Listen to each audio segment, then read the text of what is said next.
Hello, everyone, and welcome back to Nightmare Narratives. I can picture some of you already in bed, maybe some of you just getting home from work. Wherever you are, whatever time it is, I'm glad you're here. If this helps you relax or sleep, please like and subscribe. It means a lot. Now let's get you comfortable, and I'll tell you tonight's story. My name is Harold Grimwood, and I've been a park ranger for 22 years. I've seen bears tear apart campsites, found bodies frozen solid in blizzards, and pulled drowning kids from icy rivers. I thought I'd seen every kind of death Alaska could throw at a man. I was wrong. It started with a radio call that cut through the static like a knife. October 15th, 1959, just past midnight. I was sitting in my cabin at park headquarters, going through paperwork and drinking coffee that had gone cold hours ago. The radio crackled to life. "Base, this is Lewis. Oh God, it's got me." Lewis Ashcroft, 24 years old, fresh out of ranger training, eager as a puppy. I'd sent him up to the research station 3 days earlier to check on Dr. Morrison's team. They were studying some old burial site the locals had found. "Lewis, come in. What's your location?" Static. Then a sound I'll never forget, a wet, tearing noise, like someone ripping apart a raw chicken. And screaming. Not the quick scream you hear when someone gets hurt. This went on, rising and falling like a siren. "Lewis!" The transmission cut to static. I tried for an hour to raise him again. Nothing. I loaded my truck before dawn. Extra fuel, emergency supplies, my rifle, and enough ammunition to stop a charging moose. The drive to the research station took 6 hours on roads that were barely more than animal trails. With every mile, the temperature dropped another degree. The first thing I noticed was the silence. No birds. No squirrels chattering in the trees. Even the wind seemed to hold its breath. In 22 years of ranging in Alaska, I'd never heard such complete quiet in the wilderness. The research station sat in a clearing surrounded by massive spruce trees. It was a simple log cabin with a radio antenna poking up like a skeleton finger. Dr. Morrison's Jeep was parked outside, covered in frost. Everything looked normal, except for one thing. The front door was hanging open. I parked 50 yards away and approached on foot, rifle ready. My breath came out in white puffs that seemed too loud in the silence. The wooden steps creaked under my boots as I climbed to the porch. "Hello, Dr. Morrison? Lewis?" No answer. I pushed the door open wider and stepped inside. The smell hit me first.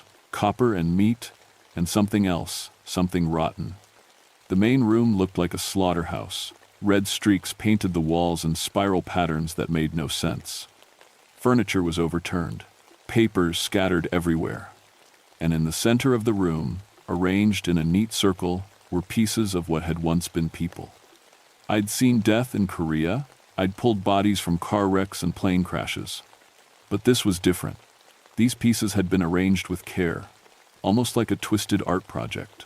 A hand here, still wearing Lewis's ranger ring. A foot there, the boot neatly untied and placed beside it. I counted 4 sets of remains. Dr. Janet Morrison, her graduate student Kevin Walsh, Tommy Clearwater, the local guide, and Lewis. My boy Lewis, who'd called me Sir, even though I'd told him a dozen times to just use my name. But here's what made my blood run cold. The bite marks. I'd investigated enough bear attacks to know what they looked like. Bears grab and crush and tear. These marks were different. Clean, almost surgical. And mixed in with what looked like animal teeth were marks that could only have come from human mouths. Someone or something had eaten these people alive. I spent the rest of that first day going through the station with the careful attention of a man who'd been trained to read crime scenes. What I found made less and less sense with each passing hour. In Lewis's pack, I found his journal. The last entry was dated 3 days earlier. "Tommy's been acting strange since we opened that burial site. He barely talks anymore, just stares at us with these hungry eyes. And he's gotten taller somehow. I swear he was maybe 5'8" when we started, but now he's looking me in the eye and I'm 6 feet even. Dr. Morrison says, I'm imagining things, but I know what I see. Also, he ate his dinner raw tonight, just picked up that fish we caught and bit into it like an apple.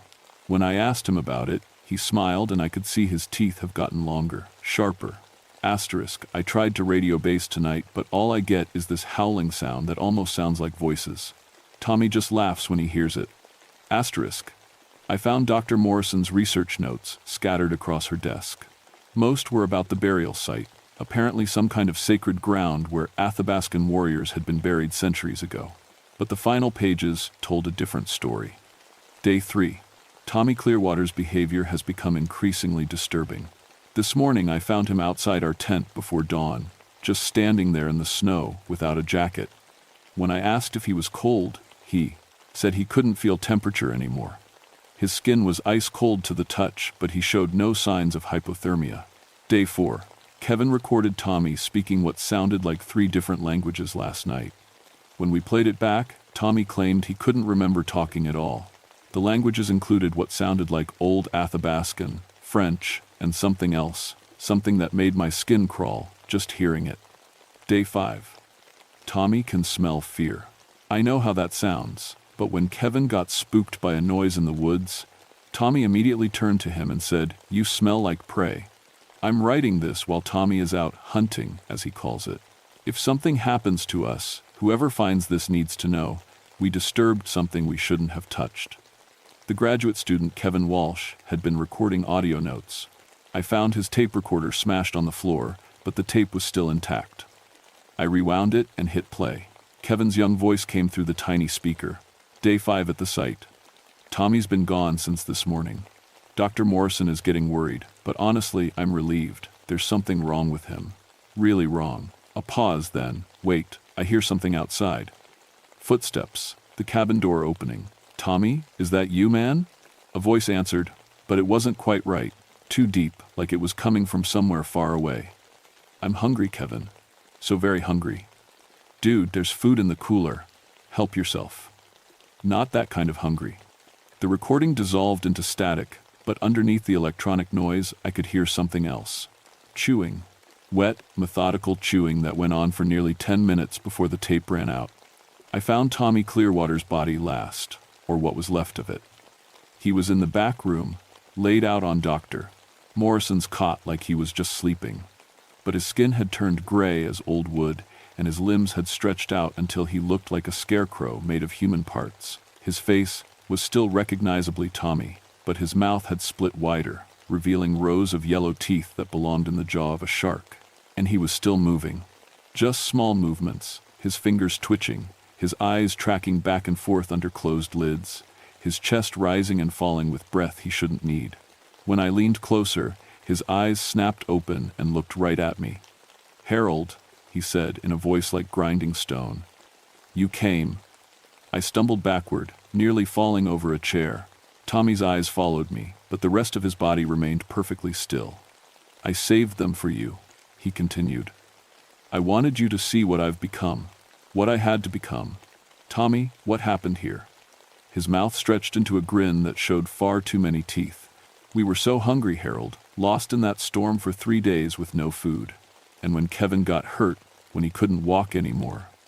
Tommy's tongue flicked out, long and black. "Well, waste not, want not, I understood then." Tommy Clearwater had eaten human flesh to survive, and something ancient and hungry had crawled inside him as a result. The locals had stories about such things. Creatures that had once been human, but became something else, something that could never stop feeding. "Where are you now, Tommy? I see your body, but where are you?" "Everywhere the wind blows," he whispered. "Everywhere the snow falls. I'm in the trees, Harold. I'm in the darkness between the stars. And I'm so very, very hungry." The body on the cot stopped moving. The eyes stayed open, but the light went out of them like someone had turned off a switch. That's when I heard the howling outside. The howling wasn't like any animal I'd ever heard. It started low, almost like wind through the trees, then rose to a pitch that made my teeth ache. When it stopped, the silence that followed felt heavy enough to crush a man. I grabbed my rifle and checked the windows. Nothing moved in the clearing, outside.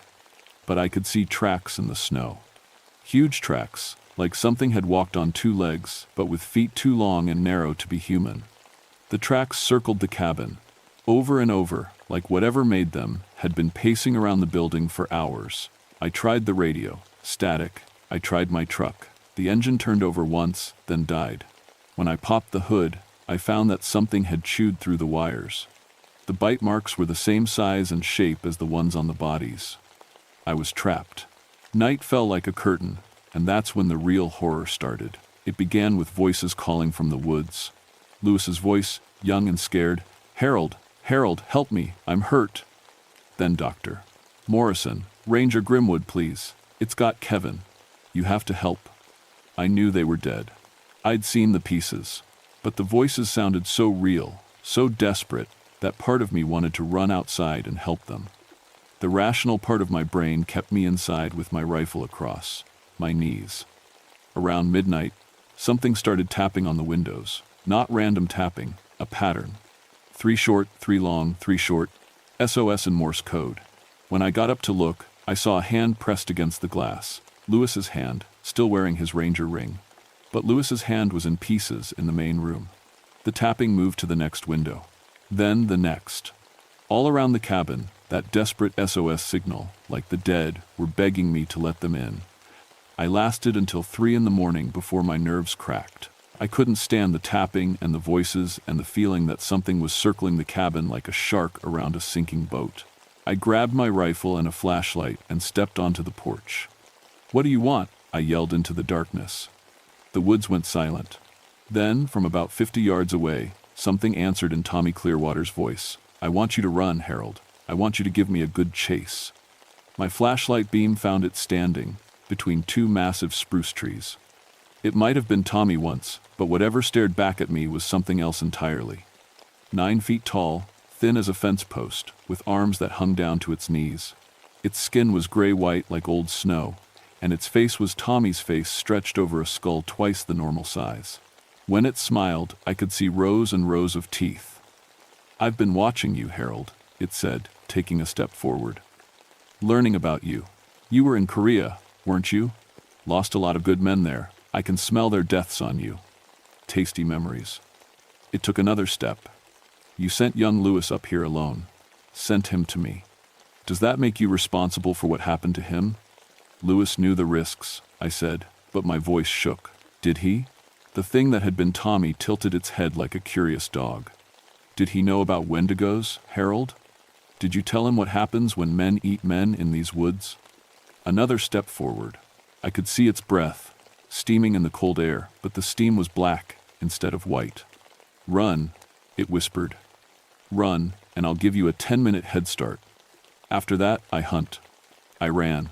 I crashed through the woods like a stampeding moose, my flashlight beam bouncing wildly ahead of me. Behind me, I could hear laughter that echoed off the trees like thunder. The Wendigo was enjoying this. I had advantages. I knew these woods had been ranging in them for over 2 decades. I knew where the game trails were, where the streams ran, where a man could find shelter, but the thing hunting me had advantages too. It could see in the dark. It could move faster than any living creature I'd ever seen, and it never seemed to get tired. For 3 days, we played our deadly game of hide and seek. I'd find a hiding spot, a fallen log, a cave, a thick stand of trees, and rest for a few hours. But it always found me. Sometimes I'd wake up to find fresh tracks circling wherever I'd slept, like it had watched me dream. Other times I'd hear it calling to me in the voices of my dead friends from Korea, trying to lure me out into the open. On the 3rd night, exhausted and half frozen, I made it back to the research station. I had a plan. It was desperate and probably stupid, but it was all I had left. The station's generator was still running, keeping the place barely warm. I cranked it up to full power and blocked the ventilation. Within an hour, the inside of the cabin was hot as a summer day. I stripped down to my undershirt and waited. The Wendigo came just after midnight. "Harold," it called from outside. "I'm tired of this game. Come out and die with dignity. Come in and get me." I called back. I heard it testing the door, the windows. Finally, it tore the front door off its hinges and stepped inside. The heat hit it like a physical blow. The Wendigo was a creature of ice and winter, and the superheated air made its gray skin start to steam. It let out a shriek that shattered every window in the cabin. Clever. It hissed, but I could hear the pain in its voice. But not clever enough, it lunged for me, moving fast even as steam rose from its body. I rolled aside, and it crashed into the back wall hard enough to shake the whole building. We fought in that overheated cabin for what felt like hours. The Wendigo was strong enough to crush a man's skull with one hand, but the heat was weakening it. Its movements got slower. Its skin started to crack and peel like old paint. Finally, I got behind it and wrapped my arms around its throat in a sleeper hold I'd learned in the army. It thrashed and bucked like a wild horse, but I held on. Its skin was burning hot now, actually cooking in the superheated air. "You can't kill me," it gasped. "I'm hunger itself. I'm the cold and the dark and the fear of winter." "Maybe," I said. "But you're also Tommy Clearwater, and Tommy Clearwater is going to burn." The Wendigo let out one final scream and went limp in my arms. When I let go, it collapsed to the floor and started to dissolve, melting like ice in the sun.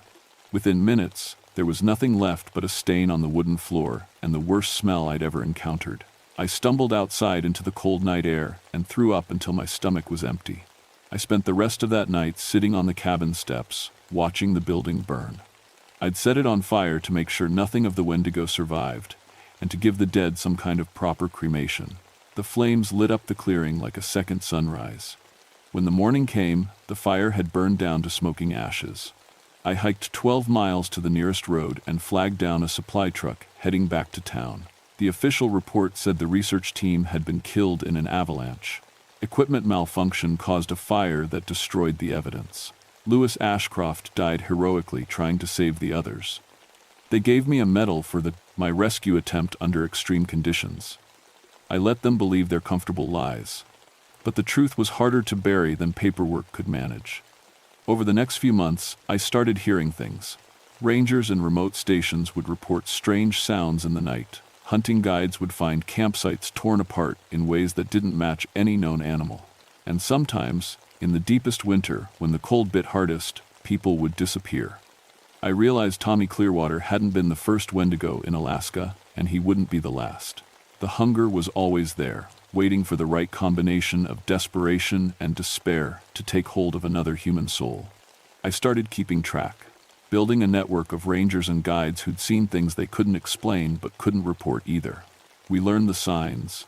Animals fleeing an area, temperatures dropping without reason, the smell of decay in places where nothing had died. And we learned how to fight back. Fire worked, but only if you could trap them somewhere hot enough. Iron hurt them, but you had to get close enough to use it. Running water could slow them down, but not stop them. The most important thing was to never let them get into your head. Never listen to the voices of the dead they used to lure their prey. Over the years, I hunted 7 more Wendigos across Alaska. Each one had once been human. Each one had made the choice to survive by eating human flesh, and each one had paid the price by becoming something that could never be human again. I retired from the Ranger Service in 1978. But I never really stopped working. I trained my replacement, a young man named Bobby Chen, who'd seen something in the Brooks Range that he couldn't explain. I made sure he knew what to look for, what questions to ask, and who to call when the official reports wouldn't cover the truth. I'm 78 years old now, and I live in a small cabin outside Anchorage. My walls are covered with maps of Alaska, marked with red pins where Wendigo activity has been reported. There are more pins now than when I started. People think Alaska is empty wilderness, but they're wrong. It's full of things that used to be human, things that remember being human just enough to hate what they've become. And every winter, when the snow gets deep and the nights get long and people get desperate enough to do things they never thought they'd do, more pins go up on my map. I still get calls sometimes. Park rangers who've found campsites with too many bite marks. Bush pilots who've seen things moving through the forests that walk on 2 legs but aren't quite the right shape. Search and rescue teams who've heard voices calling for help from people they know are already dead. Most of the time, I can talk them through it. Tell them where to set the fires, how to build the traps, what prayers the old Athabascan shamans used to keep the Wendigos at bay. Sometimes I still go out myself, when the situation is bad enough and there's no one else who can handle it, but I'm getting old, and the cold bothers me more each year. Soon, I'll have to pass this responsibility to someone younger, someone strong enough to face the hunger in the dark. The thing about Wendigos is that they're patient. They can wait decades between feedings if they have to. They remember every person who's ever wronged them, every slight, every insult, and they never, ever forget. I killed Tommy Clearwater's body, but I didn't kill his hunger. That's still out there somewhere, waiting for the right host. Waiting for someone desperate enough and hungry enough to invite it in. Every winter, when the news reports start talking about missing hunters and abandoned campsites, I check my maps and make my phone calls. Because as long as there are people in Alaska, there will be Wendigos. As long as humans are willing to do terrible things to survive, the hunger will find new ways to feed. My name is Harold Grimwood, and I'm the man who keeps track of the monsters. It's not a job I wanted, but it's the job I've got. And somewhere out in the darkness, they're watching me too. Waiting, always waiting.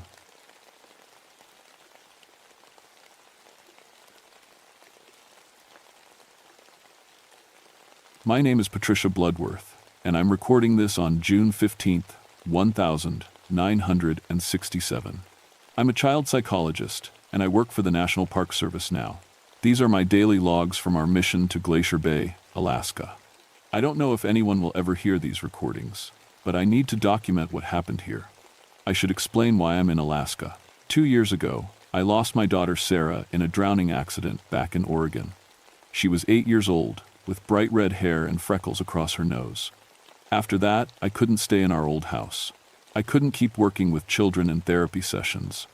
Everything reminded me of her laugh, her voice calling Mommy from the next room.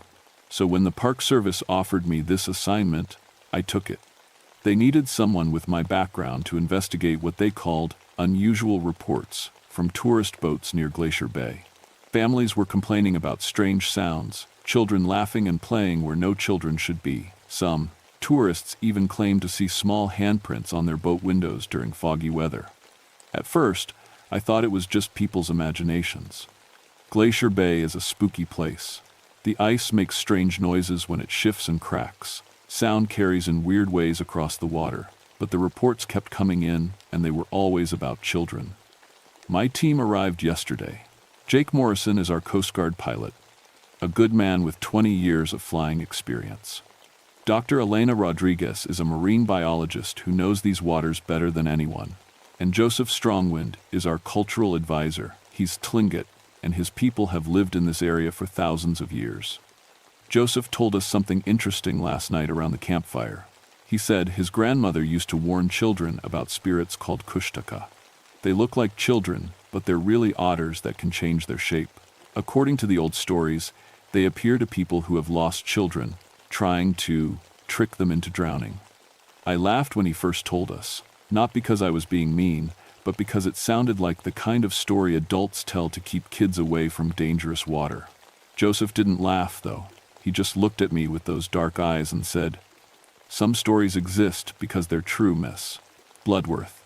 This morning, we took our boat out to the area where most of the sightings happened. The water was calm and gray, like a mirror reflecting the cloudy sky. Massive glaciers rose up around us, their blue-white ice looking ancient and untouchable. Everything was quiet except for the boat engine and the occasional crack of ice in the distance. That's when we heard it for the first time. Laughter. Children's laughter, high and sweet, coming from somewhere across the water. Jake cut the engine, and we all listened. The sound echoed off the glaciers, making it impossible to tell exactly where it was coming from.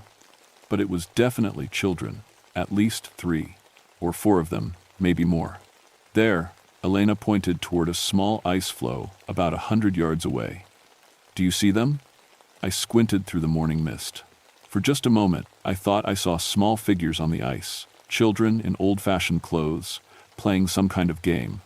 But when I blinked and looked again, there was nothing there. Jake started the engine again. "Let's get closer," he said. But as we moved toward the ice floe, the laughter stopped. The mist grew thicker, and the temperature dropped so fast I could see my breath. Our compass started spinning wildly, and Jake had to navigate by sight alone. When we finally reached the spot where we'd seen the children, there was nothing. Just empty ice and water. But Elena found something strange. Small wet footprints on the ice, child-sized, leading to the edge, and then disappearing into the water. "The ice is too thin here," she said, kneeling down to examine the prints. No real child could stand on this without falling through. That's when I heard it, a voice, clear as day, calling from the fog. Mommy? My heart stopped. It was Sarah's voice. I was sure of it. I'm recording this on the morning of June 16th. Last night was difficult. After we heard Sarah's voice calling from the fog, I couldn't sleep. I kept playing it over in my mind, wondering if I was losing my sanity. Grief does strange things to people. I know that better than most. But this morning proved I wasn't imagining things. We went out early, before the tourist boats arrived. The water was smooth as glass, and the air was so still it felt like we were floating through a photograph. Elena was taking water samples when we heard the children again. This time, they weren't just laughing, they were singing. Ring around the rosy, pocket full of posies. The voices came from every direction at once, young and innocent, echoing off the ice walls. Ashes, ashes, we all fall down. And they did. Fall down. We saw them clearly this time, 5 or 6 children playing on different ice floes around us. They looked solid, real, wearing clothes from maybe 50 years ago. When they finished their game, they all collapsed with giggles, just like children do. Jake was reaching for the radio to report our location when one of the children stood up and waved at us. A little girl with dark pigtails and a blue dress. Come play with us, she called. Her voice carried perfectly across the water, even though she was at least 200 yards away. We're so lonely. I found myself standing up in the boat. Something deep in my chest was pulling me toward those children. They needed help. They were too far from shore, and the ice looked dangerous. Patricia, sit down. Elena grabbed my arm. Something's not right here. She was right. As I watched, one of the children, a boy in suspenders and a cap, stepped off the ice, flow into the water. But instead of sinking, he began to change. His arms grew longer, his face stretched into a snout, and his body became sleek and dark. He was an otter now, floating on his back and chattering at us. Then he changed back into a boy. Jesus Christ, Jake whispered. Joseph had been quiet all morning, but now he spoke up. We need to leave. Now. But they're just children, I said. Even as the words left my mouth, I knew they weren't true. No, Joseph said firmly. They're Kushtaka. They've been waiting for someone like you, Miss Bloodworth. Someone who lost a child. The children on the ice floes began moving toward us, hopping from one piece of ice to another with impossible grace. As they got closer, I could see their faces more clearly. They looked normal, but their eyes were too dark, like deep water, and when they smiled, their teeth seemed too sharp. Patricia, one of them called. It was Sarah's voice again. Mommy, I've been waiting for you. I couldn't help it. Tears started streaming down my face. Every logical part of my brain knew this wasn't my daughter, but my heart didn't care. I leaned toward the edge of the boat. Jake grabbed me and pulled me back. Start the engine, he shouted to Elena. But when Elena tried to start the motor, nothing happened. The engine was completely dead. Our radio wasn't working either. Just static and strange whispers that might have been words. The children were getting closer. Some of them were still on the ice, but others had slipped into the water. I could see dark shapes moving under the surface, too big to be human children, but too organized to be ordinary animals. There's an emergency kit in the bow, Jake said quietly. Flares and backup radio. Elena, can you? He never finished the sentence. Something grabbed Elena from behind and pulled her into the water. One moment she was reaching for the emergency kit. The next she was gone with barely a splash. The boat rocked violently, and I nearly fell. Overboard myself. Elena, Jake lunged toward the side where she disappeared. The water was black and still. No bubbles, no ripples, nothing. Then we heard her voice from somewhere under the boat. Come play with us, Jake. The water's not cold at all. But it was Elena's voice with a child's words, and there was something wrong with the way she spoke, like she had water in her mouth. Jake was about to jump in after her when Joseph grabbed his arm. That's not her anymore, he said. The Kushtaka have her now. As if to prove his point, something that looked like Elena's face appeared in the water near the boat. But the face was pale and bloated, and when it opened its mouth to speak, water poured out. Play with us, it said in Elena's voice. It's so much fun down here. Then it sank back into the darkness. The children on the ice were clapping and laughing. "Come on, Patricia." Sarah's voice called again. "Don't you want to see me? Don't you miss me?" I did miss her. More than anything in the world. But I was starting to understand that these things, whatever they were, weren't here to help me reunite with my daughter. They were here to make me join her. This is my recording from June 17th. I don't know how much longer we have. After Elena disappeared yesterday, Jake managed to get the engine working again. We made it back to shore, but barely. The whole way, we could hear children singing behind us, getting closer and farther away, like they were playing hide-and-seek with our boat. That night, Joseph told us more about the Kushtaka. According to his people's stories, they're the spirits of children who drowned long ago. They're trapped between the world of the living and the dead, and they're lonely. So they try to convince adults to join them, especially adults who are grieving for lost children. They feed on sorrow, Joseph explained. Your pain makes them stronger, and it makes you weaker. The more you listen to them, the harder it becomes to tell what's real. I wanted to leave right then, pack up our equipment and radio for an emergency pickup. But Jake said we couldn't abandon our mission, and honestly, I wasn't sure I could leave. Every time I closed my eyes, I heard Sarah calling for me. This morning, we found Elena. She was sitting on the beach near our camp, still wearing her research clothes from yesterday. Her back was turned to us, and she was humming a children's song. When I called her name, she turned around and smiled. But it wasn't Elena's smile. Her face was too pale, and her eyes were completely black. Water dripped constantly from her hair and clothes, pooling on the sand around her feet. "I had so much fun playing yesterday," she said in a voice that sounded like Elena but with a child's way of speaking. "Do you want to play too?" Jake pulled out his pistol. "Stay back." Elena Thing laughed, and it was a child's giggle coming from an adult's throat. "Silly Jake, you can't hurt us with that. We're already dead." Then she dove into the shallow water and disappeared. When Jake ran to the spot where she'd gone under, there was nothing there except a few otters floating just offshore, watching us with intelligent eyes. We spent the day trying to radio for help, but something was interfering with our communications. Every time Jake got through to the Coast Guard base, children's voices would start singing on the frequency, drowning out everything else. By evening, the children had grown bolder. They appeared on our beach in groups, playing games just out of reach. Tag, hide and seek, duck, duck, goose. Normal children's games, except they were playing them in the shallow water, and sometimes they would change into otters mid-game and then change back. The worst part was that I recognized some of them now. Not just Sarah, but other children I'd worked with over the years. Children who had died in accidents or from illness. They all looked exactly as they had in life, except for those black, endless eyes. "We've been waiting so long for you, Patricia," Sarah said. She was sitting on a piece of driftwood about 10 feet away, swinging her legs like she used to do on our porch swing. "I missed you so much. Don't you want to be with me again?" "You're not, Sarah," I said, but my voice was shaking. "I am," she insisted. "Remember how you used to braid my hair? Remember the song you sang when I had nightmares?" Then she started singing, "You are my sunshine, my only sunshine." It was Sarah's voice, perfect and sweet and exactly the way I remembered it.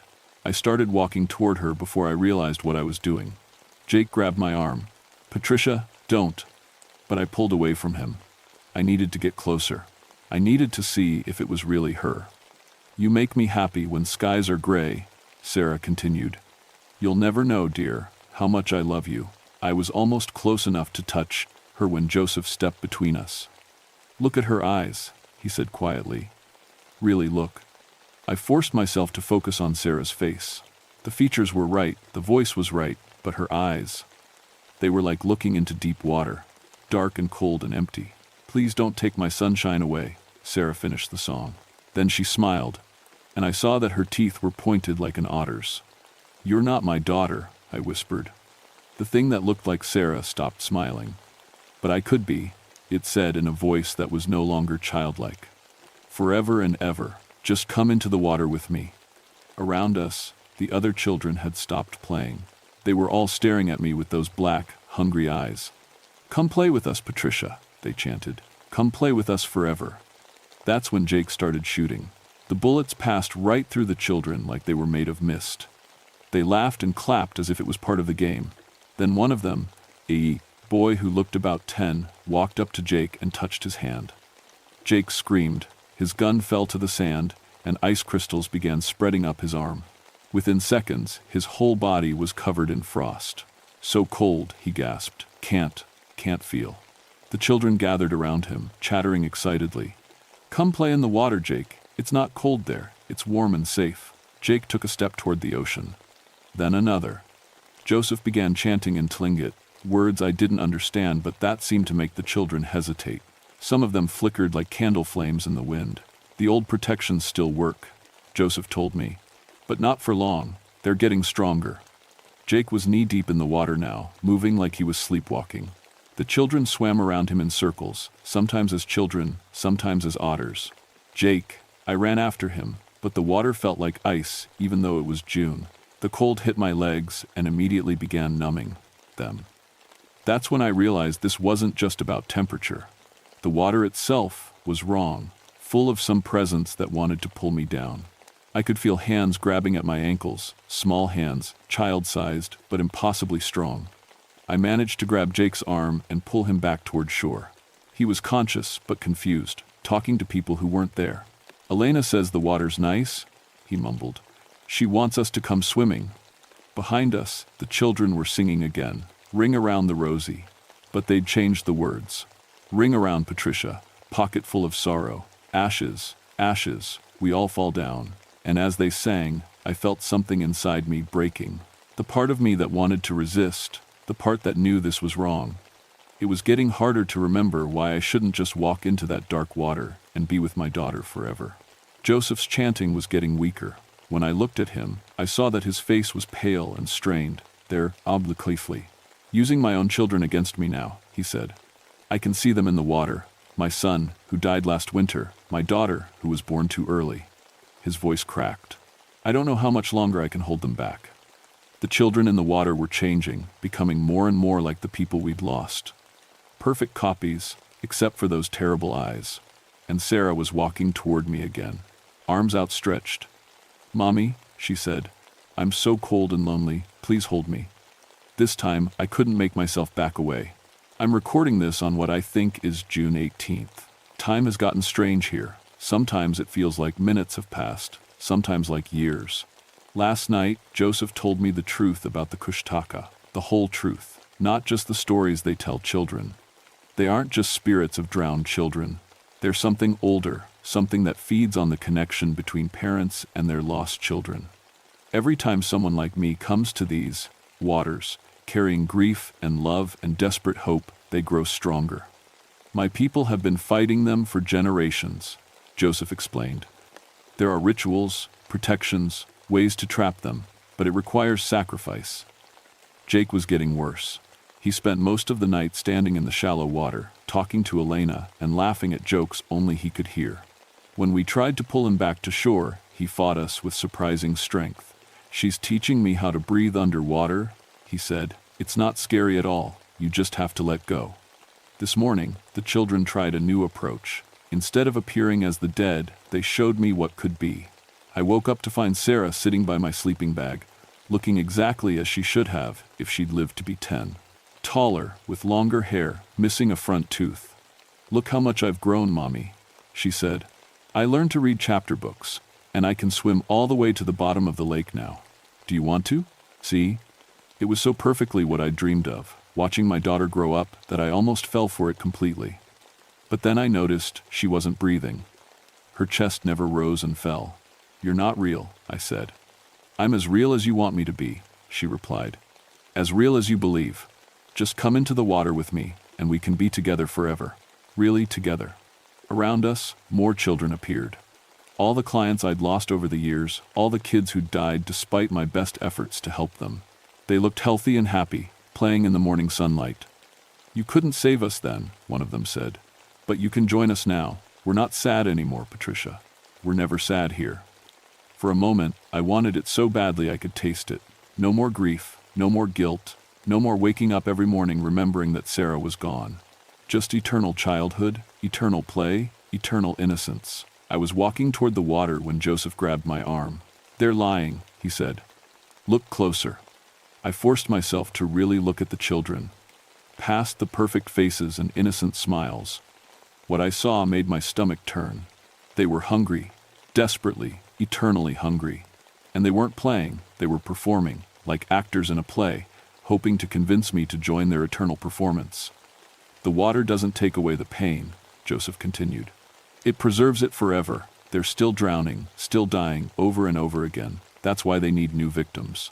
To share the suffering. The children's faces began to change, showing their true nature. Sarah's skin turned blue-white, and water poured from her mouth when she tried to speak.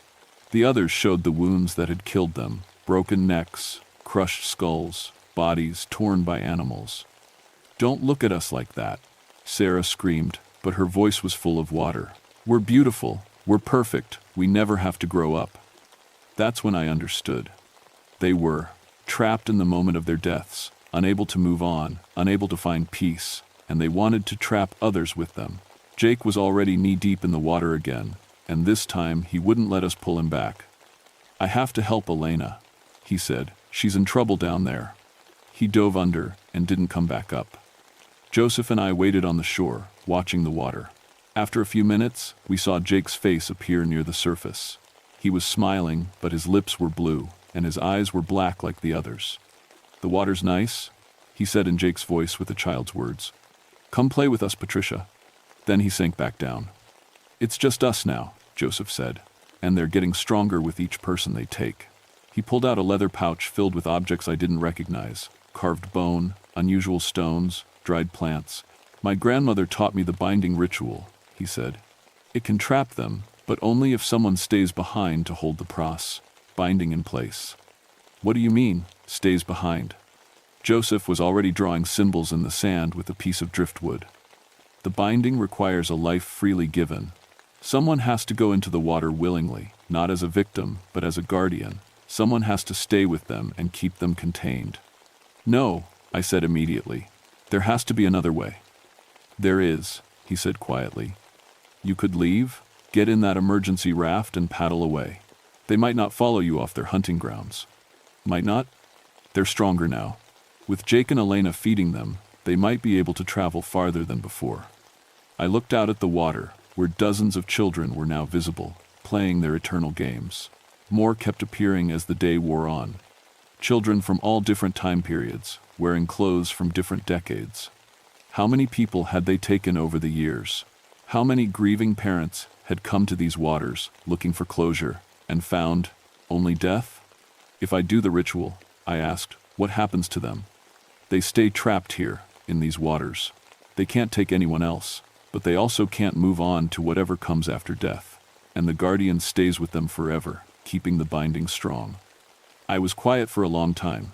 The children had noticed our conversation and were gathering closer to shore. "Patricia," Sarah called. "What are you talking about? Come play." But now I could see the desperation in her black eyes, the endless, aching loneliness. She wasn't evil, she was just lost and scared, and had been for so long that she'd forgotten any other way to be. "If I do this," I said to Joseph, "will they be at peace?" "No," he said honestly. "But they'll stop hurting others. And maybe that's enough." I thought about all the families who would come to Glacier Bay in the future.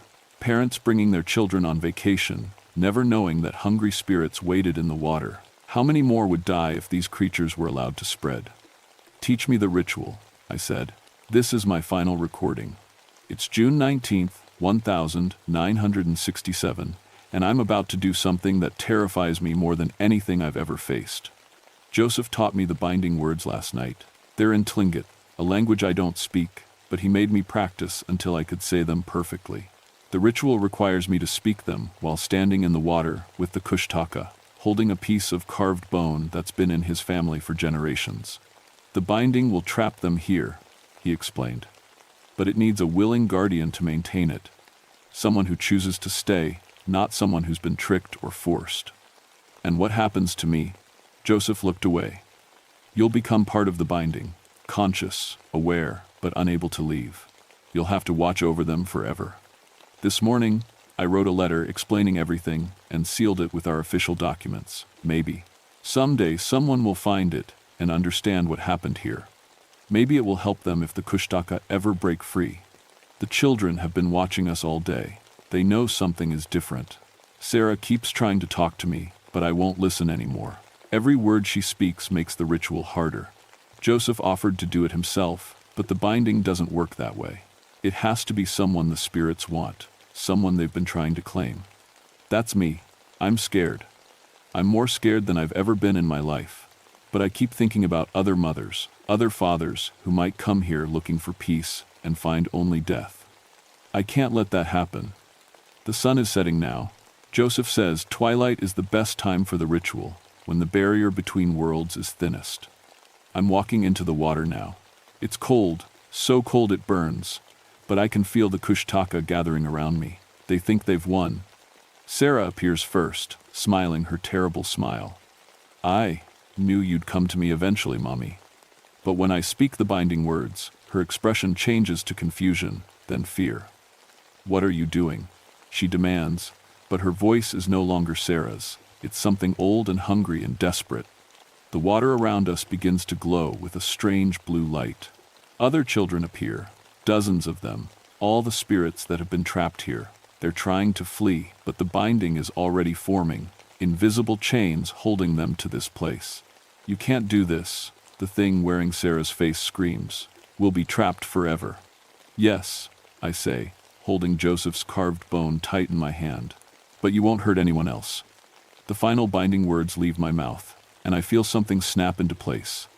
The children stop trying to escape and turn to stare at me with their black eyes. You're one of us now, Sarah says. But she doesn't sound happy about it. I can feel the change beginning. My body is becoming lighter, less solid. But my mind remains clear. I understand now what Joseph meant about being a guardian. I'll be here forever, watching, making sure the binding holds. The water doesn't feel cold anymore. Nothing feels much of anything. But I'm aware, and I'm in control. When the children try to reach beyond their prison, I can stop them. When new spirits try to join them, I can turn them away. It's not the kind of peace I thought I wanted, but it's the kind of peace the world needs. I can see Joseph on the shore, performing the final part of the ritual. He's drawing symbols in the sand that will hide this place from casual visitors, making it feel unwelcoming to tourists and boats. Sarah is looking at me with something that might be curiosity instead of hunger. Are you really going to stay here forever? She asks. Yes, I tell her. Won't you get lonely? I look around at all the lost children, trapped between life and death, and I realize something. They're not evil. They're just scared and lost and have been alone for so long that they forgot how to be anything else. Maybe, I say, but you won't have to be lonely anymore. For the first time since I've seen her, Sarah, or the thing wearing her face, almost smiles. Not with hunger or trickery, but with something that might be relief. The recording is getting faint now. I can feel my connection to the living world fading. But I'm not afraid anymore. I'm Patricia Bloodworth, and I choose to stay. The binding holds, the children are safe, and maybe, in time, we'll all find a different kind of peace.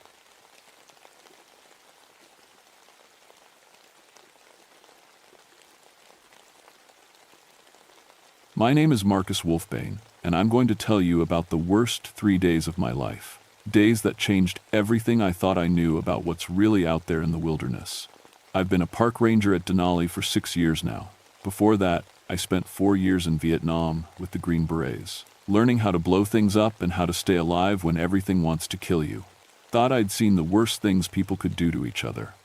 Turns out, I hadn't seen anything yet. September in Alaska gets cold fast. The morning I'm telling you about started like any other. Coffee that could strip paint, radio, check with headquarters, and another patrol into the backcountry looking for illegal hunters.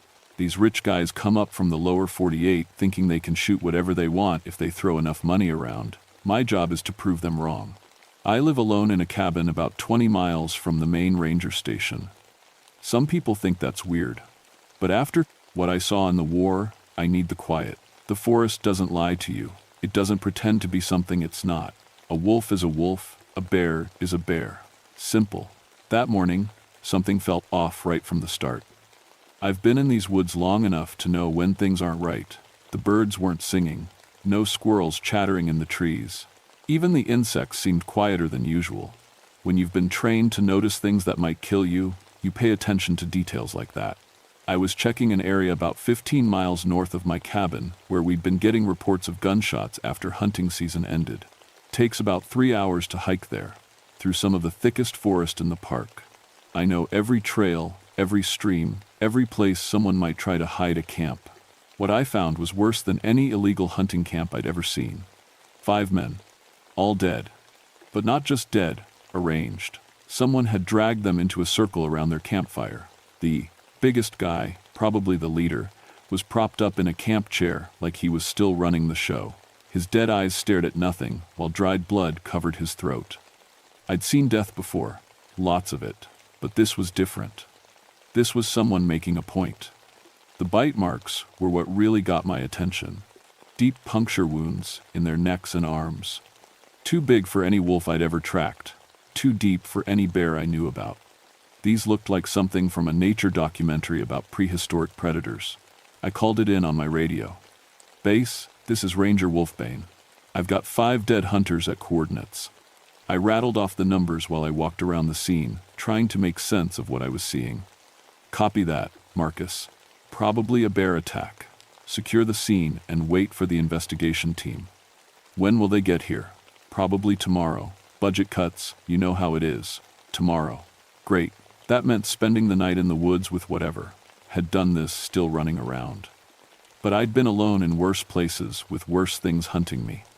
I started taking pictures, making notes, doing everything by the book. That's when I noticed the tracks. Now, I've been tracking animals since I was old enough to walk. My dad taught me, and Vietnam made me better at it. These tracks, they started out looking like wolf prints. Big ones, but normal wolf prints around the outside of the camp. But closer to the bodies, they changed. The back paws started looking longer, more like feet, and the spacing between the prints got wider, like whatever made them was walking upright. I followed the trail for about 50 yards before it disappeared into the rocky ground near a stream. But what I found at the end made my blood run cold. A pile of the hunter's gear, rifles, scopes, knives, all arranged in a neat stack like someone was collecting trophies. But arranged by someone who understood what each piece was for. The scopes were separated from the rifles. The ammunition was sorted by caliber. Animals don't do that. Animals don't understand human tools. That's when I heard it, a howl from somewhere up in the hills. Long, loud, and definitely a wolf. But there was something else in it, something that sounded almost like laughter. The howl was answered by another one, then another, then 3 more, all from different directions. I wasn't dealing with one animal, I was dealing with a pack, and they knew I was there. The smart thing would have been to hike back to my truck and wait for backup.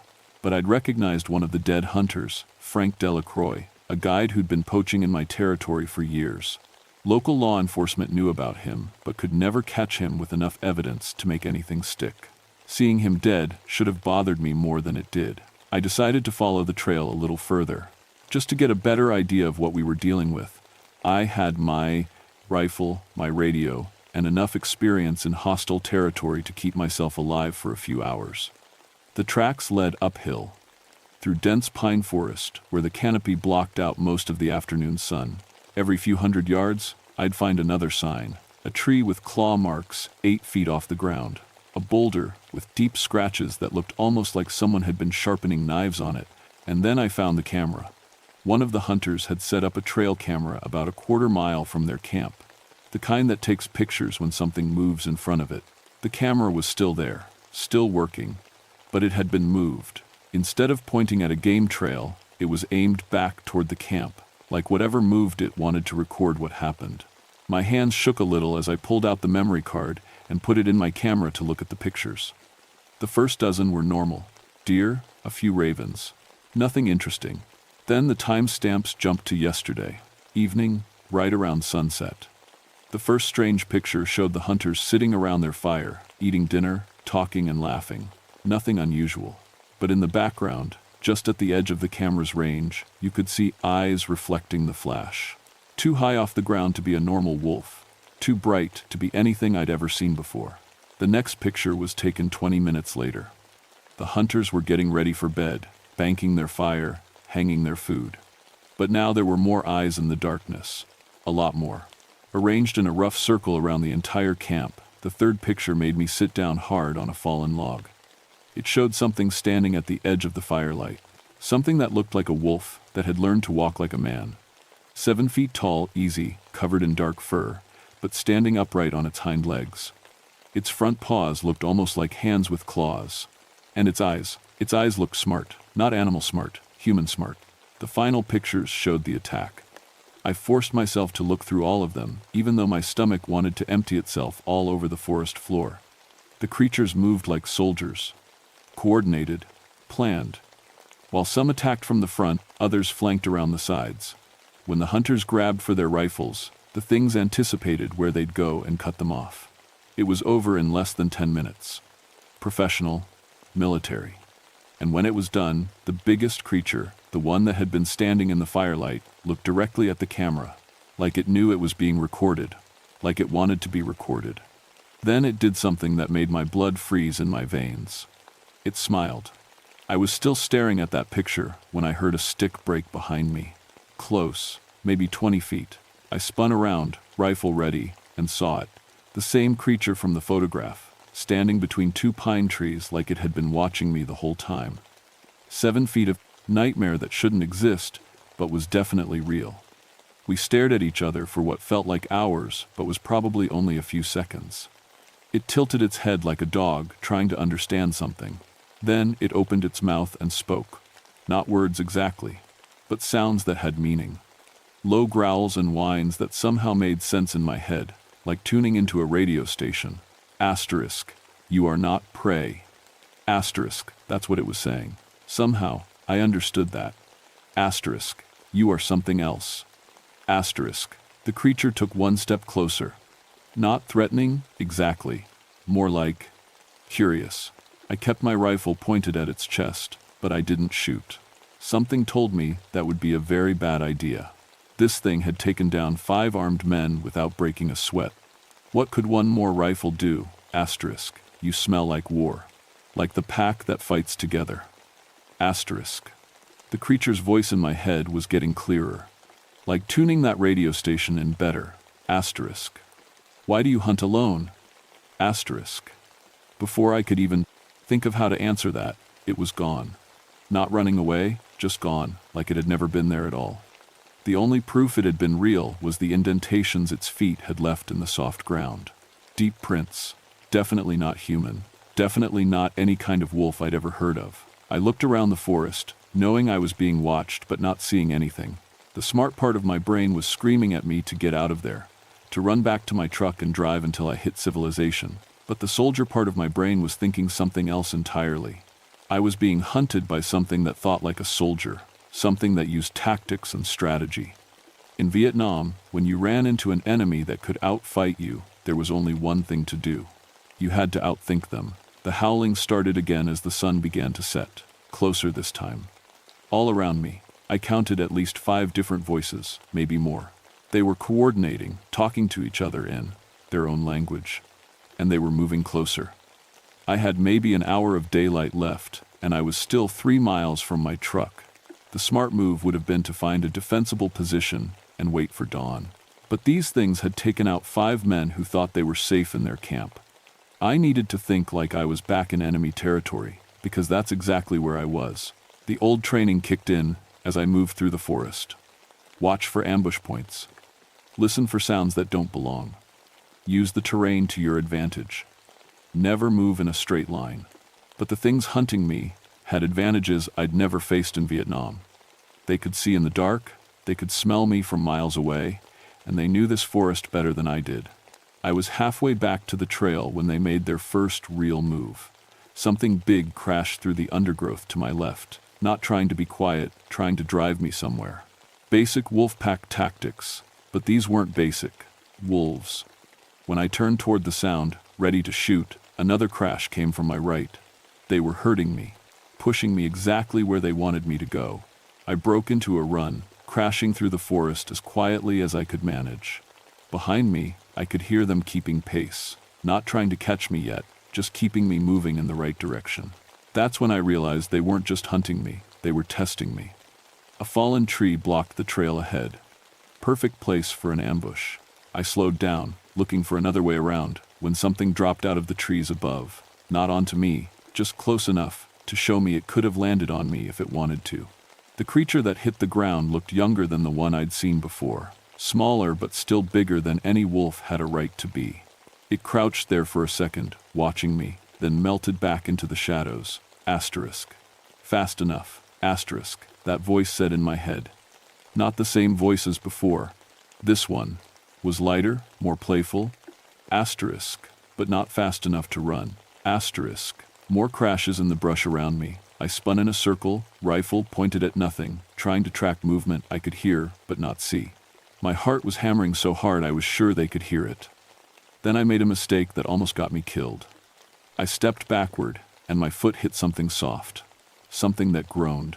I looked down and saw another hunter, not one of the 5 from the camp, someone else entirely. He was alive, barely, with bite marks all over his arms and legs. He'd been bleeding for a while. "Help," he whispered. "Please." Every instinct I had told me it was a trap. But I couldn't just leave a man to die. I knelt down beside him, keeping my rifle ready, and tried to see how bad he was hurt. That's when they attacked. 3 of them came out of the trees at once, moving faster than anything that size had a right to move. I got one shot off, caught the closest one in the shoulder, spun it around but didn't drop it.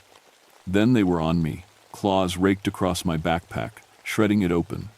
Teeth snapped at my throat, missing by inches when I threw myself sideways. Something hit me in the ribs, hard enough to knock the wind out of me.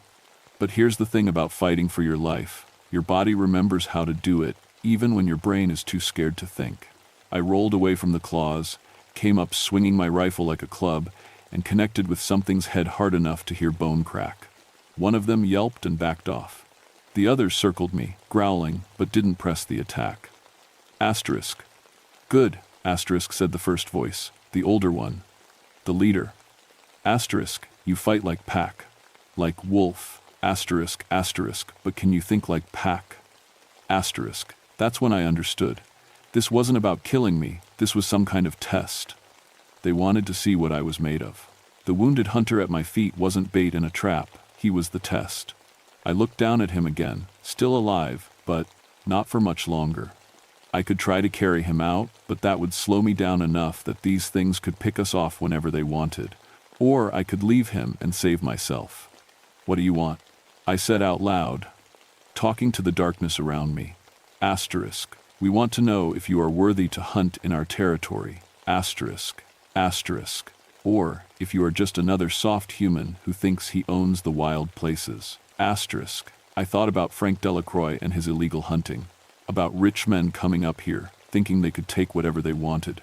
About all the animals that had died just so someone could hang a head on their wall. Then I looked at the dying man at my feet.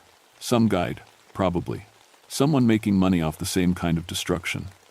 I made my choice. I picked up the wounded man and slung him over my shoulders. He was heavier than I expected, and the blood loss was making him weak, but he was still breathing. "If you want to test me," I said to the forest, "then let's see if I can get him out of here alive." The creatures around me went completely silent. For a long moment, the only sound was my own breathing and the wounded man's weak whimpering. Then, from somewhere ahead of me on the trail, I heard something that made my skin crawl. Slow clapping, like someone appreciating a good performance. But there was nothing human about the sound of those claws hitting together. Carrying a dying man through hostile territory in the dark was not how I'd planned to spend my evening. But life rarely goes according to plan, especially when you're being stalked by things that shouldn't exist. The creatures stayed just outside my vision as I struggled down the trail.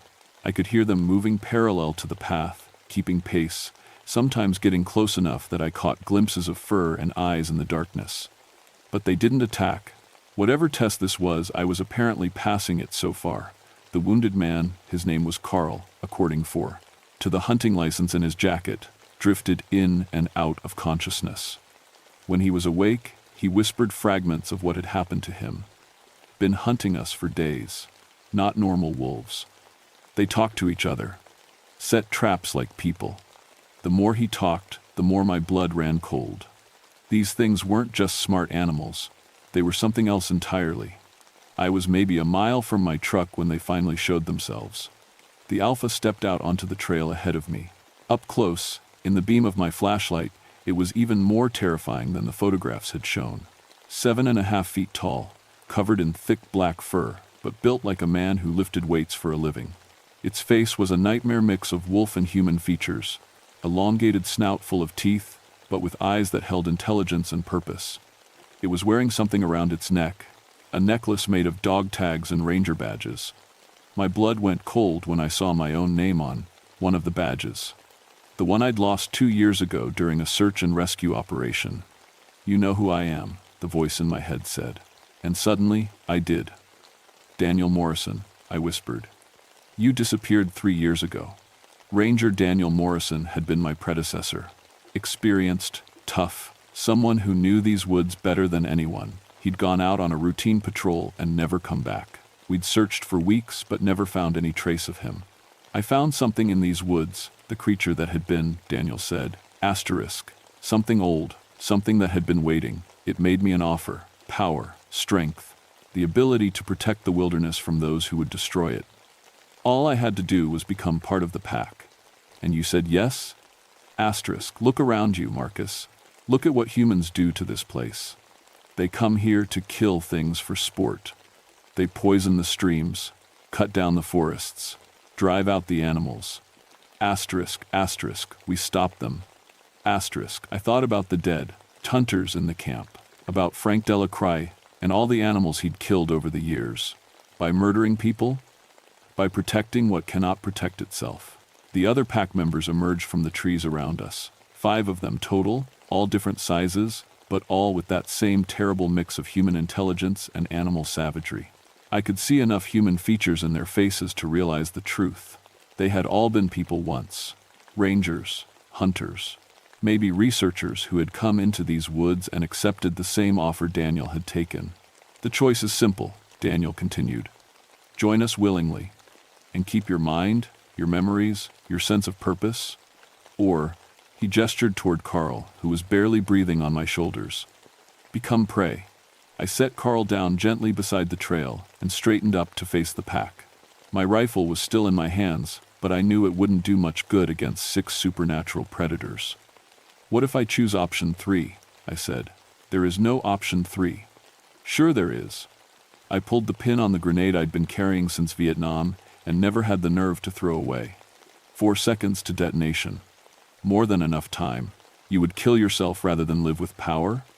"I've seen what power does to people," I said. "Turns them into things like Frank Delacroix. Or things like you. We are nothing like him. You're killers who think you're justified." That's exactly what he was. The pack tensed, ready to spring, but Daniel held them back with a gesture. "You cannot kill us all with one explosion. Maybe not, but I can kill enough of you to matter." I let the grenade roll to a stop right between us, then dove sideways and grabbed Carl, pulling him behind the biggest tree I could find. The explosion lit up the forest like daylight for half a second. When my ears stopped ringing and the smoke cleared, 2 of the pack members were down, not dead, but hurt bad enough that they weren't getting back up anytime soon. Daniel was still standing, but he was bleeding from a dozen shrapnel wounds. The remaining pack members looked stunned.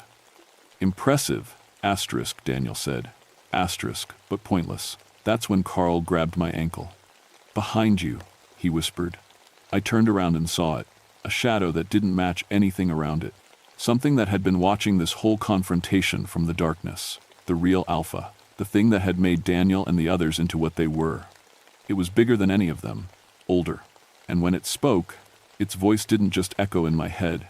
It seemed to come from the forest itself. Asterisk. "Enough games." Asterisk. The shadow stepped forward and became solid. If Daniel and his pack were nightmares, this thing was the source of nightmares. Ancient beyond measure, with eyes like burning coals and claws that could have opened car doors. "You have impressed my children, but you have also wounded them. There must be consequences."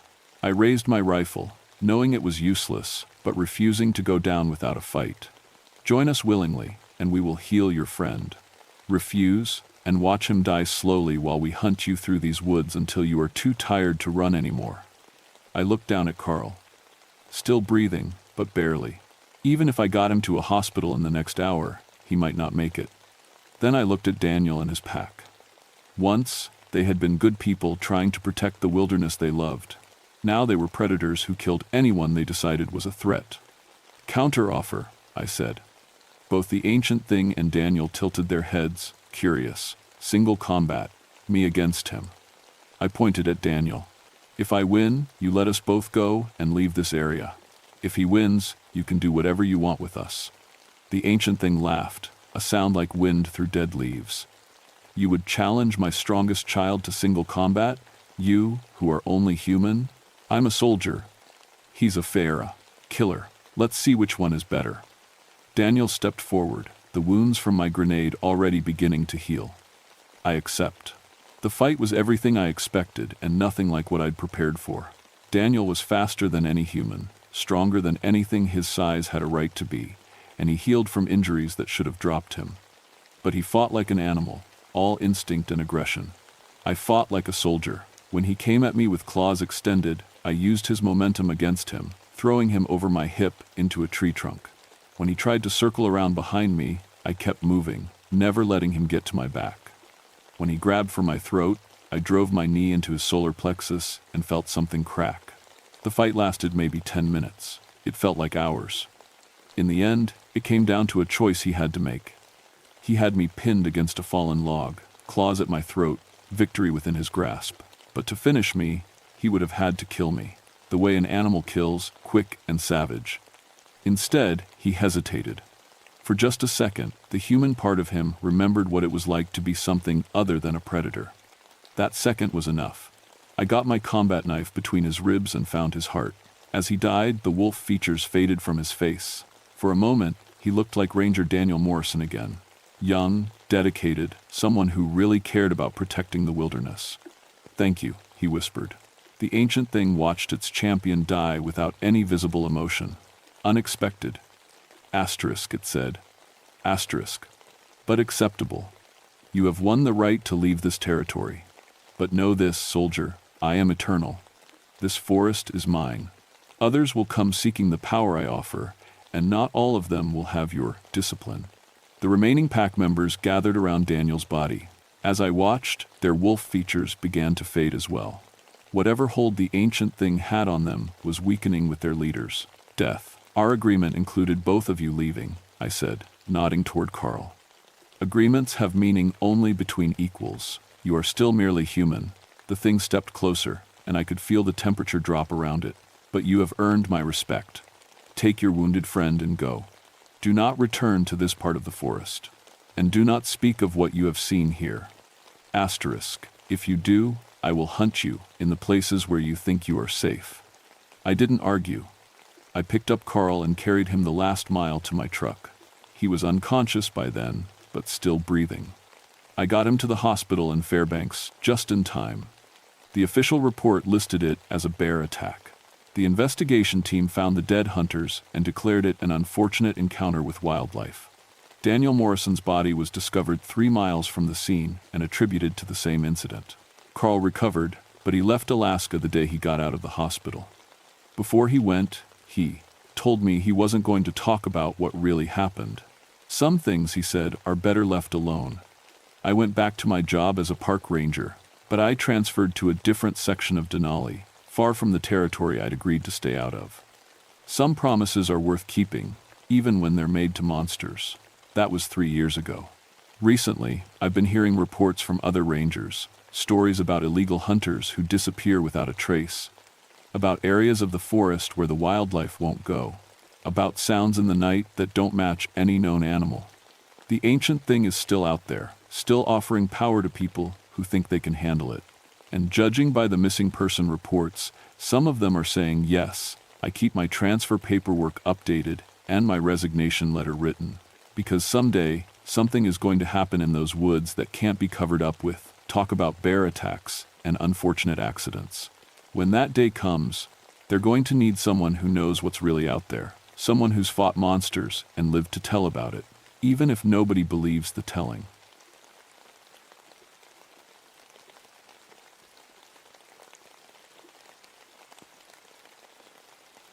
My name is Dr. Helen Ravencrest, and I'm a therapist at Fairbanks General Hospital. I've been treating people with mental health problems for 15 years.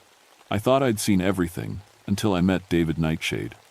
David came to me in February 1981, right after the rescue teams found him alone in the gates of the Arctic National Park. He was the only one left from a 5-person research team that went into the wilderness 3 months earlier. The other 4 were dead. When David walked into my office that first day, I barely recognized him as human. He was so thin I could see his bones through his skin. His hair had turned white, even though he was only 35 years old. But it was his eyes that scared me most. They were like looking into a frozen lake at night. "Doctor," he said in a voice that sounded like wind through dead trees, "I need to tell you what I did to them. What I became out there." I pulled out my notepad and tried to look calm. "Why don't you start at the beginning, David?" He sat down across from me, but he kept looking around the room like he was checking for danger. "We went up there to study how people survive in extreme cold. Doctor, Amanda Frost was our food expert. Professor Carl Winter studied the mind. Lisa Snow was a student, and Tommy Blackus was our guide. Tommy knew the land better than anyone." David's hands shook as he talked. "The plan was simple. Stay out there for 3 months during the polar night, see how our bodies and minds handled it, write a report, come home." "What went wrong?" I asked. David looked at me with those frozen eyes. "I got hungry, doctor. Hungrier than any person should ever get. And when you get that hungry in a place like that, you start wanting things you shouldn't want." I wrote down his words, but something about the way he said hungry made my skin crawl. It didn't sound like he was talking about food. "Tell me about the hunger, David." "It started small. Normal hunger, you know? But we had plenty of food. Military rations, dried meat, even some fresh supplies Tommy brought. But after the first month, nothing tasted right anymore. Everything was like eating cardboard." David stood up and started walking around my office. I noticed he moved differently than other people, like he was hunting something. That's when the dreams started. Dreams about eating fresh meat, raw meat, still warm. He stopped and looked at me. At first, I thought it was just my mind playing tricks, being stuck in a tiny cabin for weeks, barely any sunlight, the cold making everything hurt. But then I started waking up with blood under my fingernails. Blood from what? I didn't know. I thought maybe I was scratching myself in my sleep, but the blood didn't smell like mine. I kept writing, but my hands were getting sweaty. Something about David's story felt too real, too detailed. The others started noticing changes in me. Amanda said I was losing too much weight, even for someone on strict rations. Carl tried to examine my mental state, but I wouldn't let him. And Lisa, poor Lisa, started being afraid of me. Why were they afraid? David sat back down, but this time he sat on the edge of his chair like he might run at any moment. "Because I was changing, doctor, growing taller. My hearing got so good I could hear their heartbeats from across the cabin. I could smell their fear. And I liked it." I looked at David carefully. He was tall, maybe 6.5 feet, but that wasn't impossible. Some people are just big. "David, isolation can make us imagine things that aren't really happening." He laughed. But it didn't sound like a human laugh. That's what Carl said. Right up until I ate him. The room got very quiet. I could hear my own heartbeat, and I wondered if David could hear it too. "You ate Professor Winter?" "I ate all of them, doctor. One by one. And the worst part is..." David leaned forward, and I could see that his teeth looked sharper than they should. "The worst part is how good they tasted." David continued his story, and I tried to keep writing even though my hands wouldn't stop shaking. Tommy was first. Our guide, the one who knew the land. He tried to warn us before we even got to the cabin. Said we were going into Wendigo country. Said some places in the Arctic don't like visitors. Wendigo? An old native story. A creature that was once human, but got so hungry it started eating people. Once you taste human flesh, you can never go back. You just get hungrier and hungrier until you're not human anymore. David got up and walked to my window. Outside, snow was falling, even though it was only October. Tommy told us these stories around the campfire our first night. We all laughed. Smart people from the university, laughing at old superstitions. What happened to Tommy? Second week in, We woke up and he was gone. Just gone. His sleeping bag was empty, but there was no sign of a struggle. No footprints leading away from the cabin. Carl thought maybe he had a mental breakdown and wandered off into the snow. Amanda thought wild animals got him. David turned back to me. But I knew better. Because I could remember doing it. Remember doing what? Killing him. Eating him. I remembered the taste of his blood, the way his bones cracked between my teeth. But I also remembered sleeping in my bunk all night. Both memories felt completely real. I wrote this down, but I was starting to feel sick. David, trauma can create false memories. Your mind might be, Doctor? Can trauma create this? David rolled up his sleeve. His arm was covered in scars that looked like bite marks, but they were too big to be human bites. The teeth marks were at least 3 inches long. Did you do this to yourself? That's what I thought at first. But look closer. I didn't want to look closer, but I did. The bite marks were healed, but they were deep, and they were in places David couldn't have reached himself. These marks appeared the night Tommy disappeared. When I woke up, my mouth was full of blood, and these were on my arms, like something had been trying to bite pieces off me. David sat back down. The others found blood in the snow outside the cabin the next morning. Lots of blood, but no body. Nothing left of Tommy except stains in the snow and the taste in my mouth. What did the team do? Carl wanted to leave immediately. He said the isolation was affecting everyone's mental health. Amanda agreed.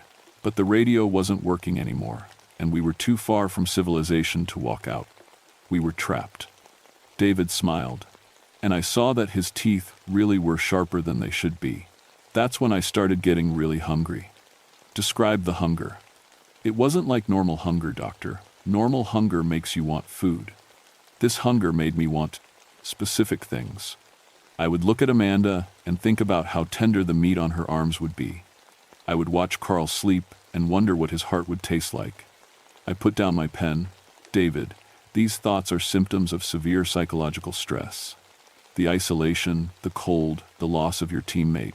Is psychological stress supposed to make you grow 4 inches taller? Because that's what happened next. I had to duck to get through doorways I'd walked through normally just days before. I looked at David. He was very tall, but people don't grow when they're adults. That's not medically possible. Amanda measured me. She was a scientist, very careful about everything. I was 6 feet 2 inches when we arrived. After Tommy disappeared, I was 6 feet 6 inches. A week later, I was 6 feet 10 inches. Maybe the measurements were wrong. She used the same measuring tape every time. Made marks on the wall. You could watch me getting taller day by day. David's voice got quieter. And hungrier. Always hungrier. Tell me about Amanda. David closed his eyes. Amanda tried to help me. She thought maybe I had some kind of disease that was making me grow and affecting my mind. She started giving me extra food, hoping that would help with the hunger. Did it help? For about an hour after I ate, I felt normal. Almost human. But then the hunger would come back worse than before. And it wasn't hunger for food anymore. It was hunger for her. David opened his eyes and looked right at me. Do you know what it's like to be hungry for another person, Doctor? Not sexually hungry, literally hungry. To look at someone and see them as meat? I didn't answer because I didn't know what to say. I fought it for days, tried to stay away from her. But she kept trying to help me, kept coming closer. And one night, while she was sleeping, what happened? I ate her heart first. It was still beating when I bit into it. The room felt very cold. I realized I had stopped breathing. But here's the strange thing, Doctor. When I woke up the next morning, Amanda was still alive. She was making breakfast like nothing had happened. But I could still taste her blood in my mouth. And there were new bite marks on my arms. David kept talking, but I was starting to feel dizzy. His story was impossible, but the way he told it, it felt true. Carl tried to examine me after Amanda's death. Because she did die, Doctor. The next morning, we found her in her sleeping bag. Her chest was torn open, heart missing. But I remembered her making breakfast. I remembered both things happening. How did the others react? Carl said, I was having a complete mental breakdown, said the isolation had made me dangerous. Lisa agreed with him. They started planning to tie me up until rescue came. David stood and walked around my office again. I noticed he didn't make any sound when he moved, even though he was wearing heavy boots. That night, Carl tried to sedate me. He had medical training, carried emergency drugs, but when he stuck the needle in my arm, nothing happened. It was like my body burned through the drugs immediately. What do you mean? I felt the sedative hit my bloodstream, felt it starting to work, but then it was gone, burned away by whatever I was becoming. David touched one of the scars on his arm. That's when Carl realized I wasn't just having a breakdown. What did he realize? That I really was changing into something else, something that used to be human but wasn't anymore. David sat back down, but this time he didn't sit in the chair. He crouched on it like an animal getting ready to pounce. Carl started reading Tommy's books. Tommy had brought some old Native American texts about the Wendigo. Carl was looking for answers. Did he find any? He found out that once the transformation starts, it can't be stopped. The Wendigo gets hungrier and hungrier, and it has to feed. It doesn't want to feed, but it has to. David's voice got very sad. Carl tried to help me fight it. He really did. But when the hunger got too strong... You killed him too? I remember talking to him one evening. He was explaining the Wendigo legend, trying to help me understand what was happening. Then, I remember nothing. Next thing I knew, it was morning, and Carl was gone. Gone how? Pieces of him were scattered around the cabin, like something had torn him apart and eaten him bit by bit. David looked at his hands. My fingernails were full of his flesh. I looked at David's hands. His fingernails were long and yellow, more like claws than human nails. But doctor, here's what really scared me. After I ate Carl, the hunger went away for almost a whole day. For 24 hours, I felt completely normal, human. I was horrified by what I'd done. You felt guilty? More than guilty. I felt like a monster. I wanted to kill myself rather than hurt anyone else. But then the hunger came back, stronger than ever. And there was only Lisa left. David put his head in his hands. Poor Lisa.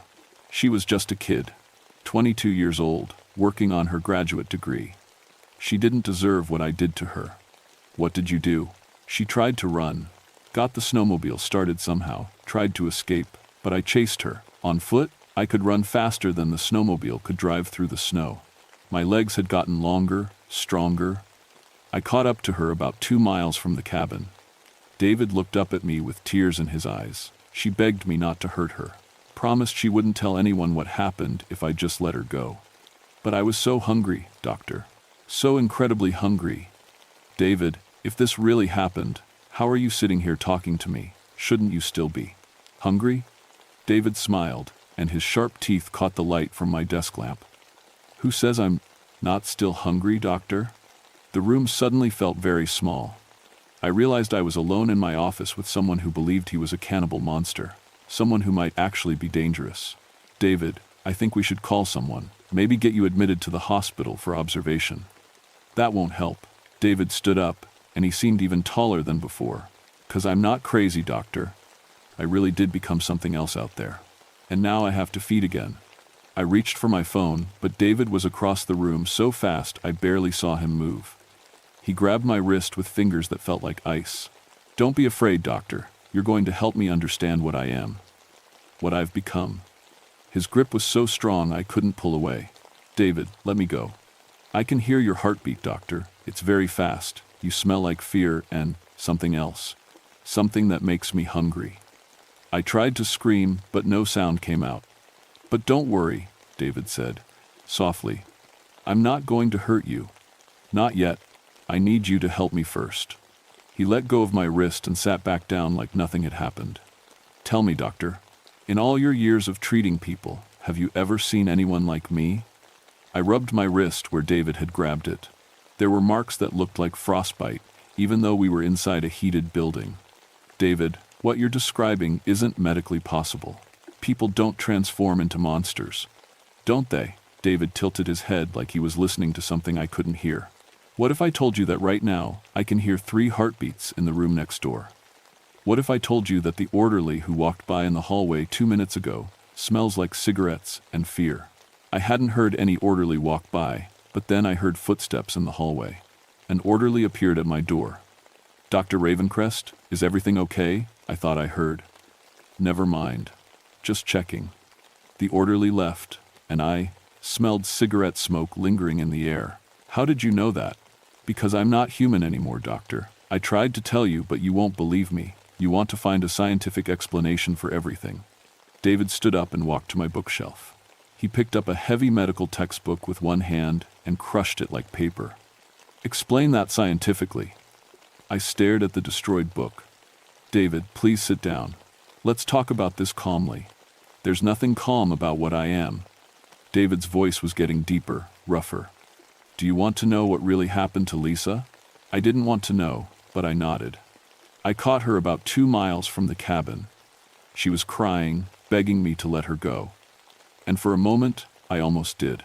For just a moment, I remembered being human. David's eyes weren't just cold anymore. They were completely black. But then the hunger took over. I grabbed her off the snowmobile and... David paused. Do you really want to hear this, doctor? Tell me. I bit her throat out first. Clean bite. She died quickly. I didn't want her to suffer. But then I ate her. All of her.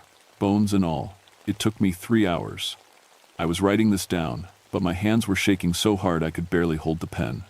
When I was finished, the hunger went away completely. For the first time in weeks, I felt satisfied. But I also felt different. Stronger. More changed. How did you get rescued? I walked out. Walked 200 miles through snow and ice. Took me 4 days. No food, no water, no rest. Just walked. David moved closer to my desk. That's not humanly possible, doctor. A normal person would have died in the first day. But I wasn't normal anymore. David, even if what you're saying is true, you're here now. You're talking to me rationally. That suggests you're still human. David laughed, and the sound made my bones hurt. Am I talking rationally, doctor? Or am I just a dumb, very smart monster who's learned to pretend? He leaned over my desk. Tell me something. How long have we been talking? I looked at my clock. We'd started at 2 p.m. The clock now said 6:30 p.m. 4.5 hours, but that's impossible. I only scheduled 1 hour. Time moves differently around me now. Haven't you noticed? The sun was shining when I came in. Look outside. I looked out my window. It was completely dark outside, and snow was falling heavily. But it had been a clear afternoon when David arrived. David, what's happening? I'm showing you what I really am, doctor. What the hunger made me become. David's voice was changing, becoming something that wasn't quite human. And now you're going to help me understand if there's any way to go back. Go back to what? To being human. To not being hungry all the time. David was now standing directly over me. Because, doctor, I'm getting very hungry again. And you smell so good. I tried to stand up, but my legs wouldn't work. David, you need help. Medical help. I need food, doctor. Fresh food. Still warm. David's hands had become claws. His teeth were definitely not human anymore, and he was getting taller, stretching up toward the ceiling. But first, I need you to tell me something. In all your psychiatric training, did you ever read about anything like me? Any cases? Any studies? Anything? I could barely speak. No. Nothing like this. Then maybe I'm not crazy after all. David smiled with his mouth full of sharp teeth. Maybe I really did become a monster out there in the snow. The lights in my office went out. I could hear David moving in the darkness, but I couldn't see him. Don't worry, doctor. His voice came from somewhere above me. I can see you perfectly, and you look delicious, I screamed. I woke up the next morning in my office chair. Sunlight was streaming through my windows. My appointment book was open on my desk, and, according to my notes, I had seen David Nightshade yesterday from 2 to 3 p.m., a completely normal session. I looked at what I had written. Patient shows signs of severe PTSD, following survival ordeal. Exhibits guilt over teammates' deaths and some cannibalistic ideation. Recommend continued therapy and psychiatric evaluation. Normal notes, professional notes, nothing about Wendigos or transformations or impossible strength. But my wrist still had frostbite marks where David had grabbed me, and my medical textbook was still crushed on the floor. I called the hospital records department. Can you tell me about David Nightshade's admission? David Nightshade. Let me see. Yes, He was brought in 3 days ago. Sole survivor of an expedition in Alaska. 4 teammates died in what appears to be animal attacks. Bears, most likely. Animal attacks? Yes, doctor. The bodies were partially consumed. Very tragic. I hung up the phone and tried to think. Which version was real? The David who told me an impossible story about becoming a monster? Or the David in my professional notes, who was just a traumatized man with survivor's guilt? That afternoon, I had another appointment scheduled. David Nightshade, 3 p.m. He arrived exactly on time. He looked perfectly normal. Average height, normal teeth, regular fingernails. He sat down across from me and smiled. Good afternoon, doctor. I hope you're feeling better today. Better? You seemed very upset yesterday when I left. I was worried I might have frightened you with my story. I looked at my notes from yesterday. Normal notes. Nothing frightening. David, yesterday you told me you were transforming into a Wendigo. David looked confused. Doctor, I think you might be misremembering our conversation. I told you about the animal attacks that killed my team. We discussed my survivor's guilt. Don't you remember? I stared at him. He seemed completely sincere. You said you ate your teammates. Doctor, are you feeling all right? That's a very disturbing thing to suggest.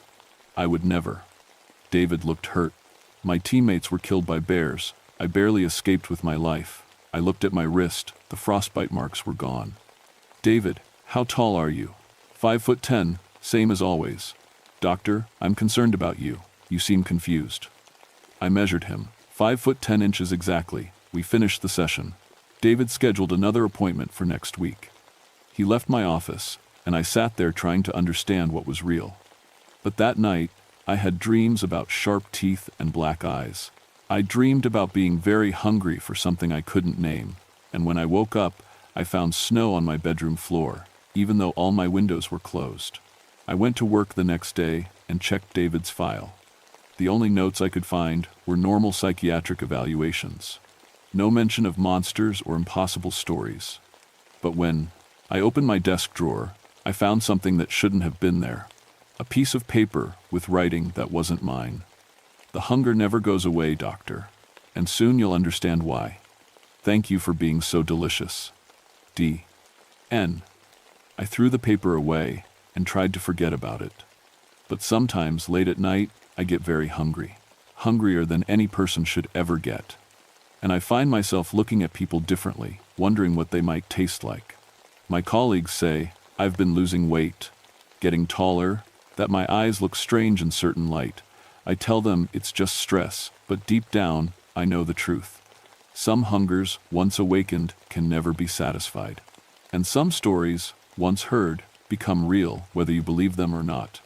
I've scheduled my last appointment for next Friday. After that, I think I'll take a vacation.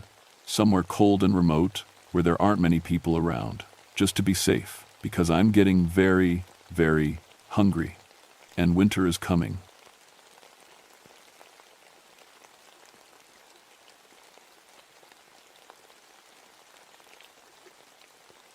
My name is Angela Ravenclaw, and I should have never come back to Alaska. I pulled my truck into the gravel driveway and stared at my grandmother's cabin. The August rain drummed on my windshield, making everything look blurry and wrong. 7 years I'd been gone. 7 years working as a park ranger in Colorado, tracking lost hikers and finding missing people. I was good at my job. Really good. I'd never lost anyone on my watch. But sitting there in the truck, looking at the dark windows of the cabin where I grew up, I felt like a scared kid again. The Tongass National Forest stretched out behind the house like a green wall. Millions of acres of rainforest, deeper and darker than anything in the lower 48. I used to love these woods. Now they just made me nervous. I grabbed my duffel bag and ran for the front door. The key was where it always was, under the carved raven my grandmother had made when I was little.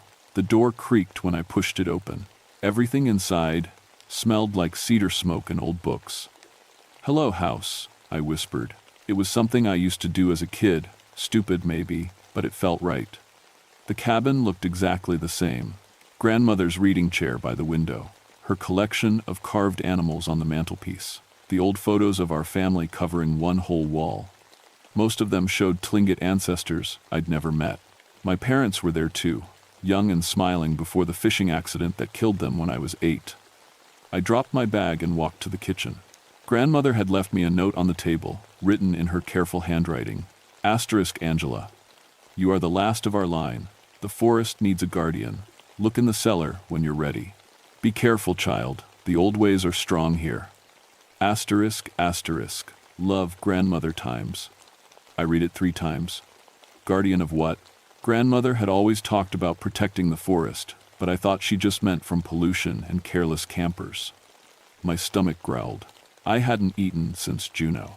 I opened the refrigerator and found it empty, except for some old milk and pickles. But in the freezer, wrapped in butcher paper, was a huge piece of red meat. It looked almost black in the dim light, raw, fresh. For some reason, my mouth started watering. I couldn't remember the last time I'd wanted raw meat. I was reaching for it when the phone rang. Angela? This is Tom Bridgers from the Forest Service. Oh, hi Tom, I knew the name. He ran search and rescue for this district. Sorry to bother you, but we heard you were back in town. We've got a situation here. Missing hiker. College kid from Seattle disappeared 3 days ago. Experienced backpacker, good gear. We've searched everywhere we can think of. I'm not officially working, I said. I'm just here to settle my grandmother's estate. I know, but... He paused. We could really use your help. You know these woods better than anyone, and your record speaks for itself. Never lost one, right? He was right. In 7 years, I'd found every single missing person alive. It was like I had a 6th sense for tracking people. Other rangers called it luck, but I knew it was more than that. I could almost smell where people had been, follow trails that didn't exist. Okay, I said. I'll take a look. Great. Meet us at the ranger station tomorrow morning, 8 o'clock. After I hung up, I walked around the cabin. Every room held memories. This was where grandmother taught me to identify animal tracks. Here was where she showed me which plants were safe to eat. And there, in her bedroom, was the old trunk I'd never been allowed to open. I tried the lid, locked, but the wood was old and soft. I could probably break it open. But something about grandmother's note made me hesitate. Asterisk. Look in the cellar when you're ready. Asterisk. Was I ready? For what? Instead, I went to bed early, but sleep wouldn't come. I kept thinking about the missing hiker, about the meat in the freezer, about grandmother's strange note. And outside, I could hear things moving in the forest. Big things. Around midnight, I finally drifted off. That's when the dream started. I was running through the woods, but not like a person runs. I was on all fours, moving faster than humanly possible. Trees flashed past me. I could smell everything. Mice in the underbrush, fish in the streams, and something else. Something that didn't belong in the forest. Humans. In the dream, I hunted them. I woke up with dirt under my fingernails. I sat up in bed, staring at my hands. The nails were longer than they'd been yesterday, and they were caked with forest soil. My feet were dirty too, like I'd been walking outside barefoot. But that was impossible. I'd been asleep all night, hadn't I?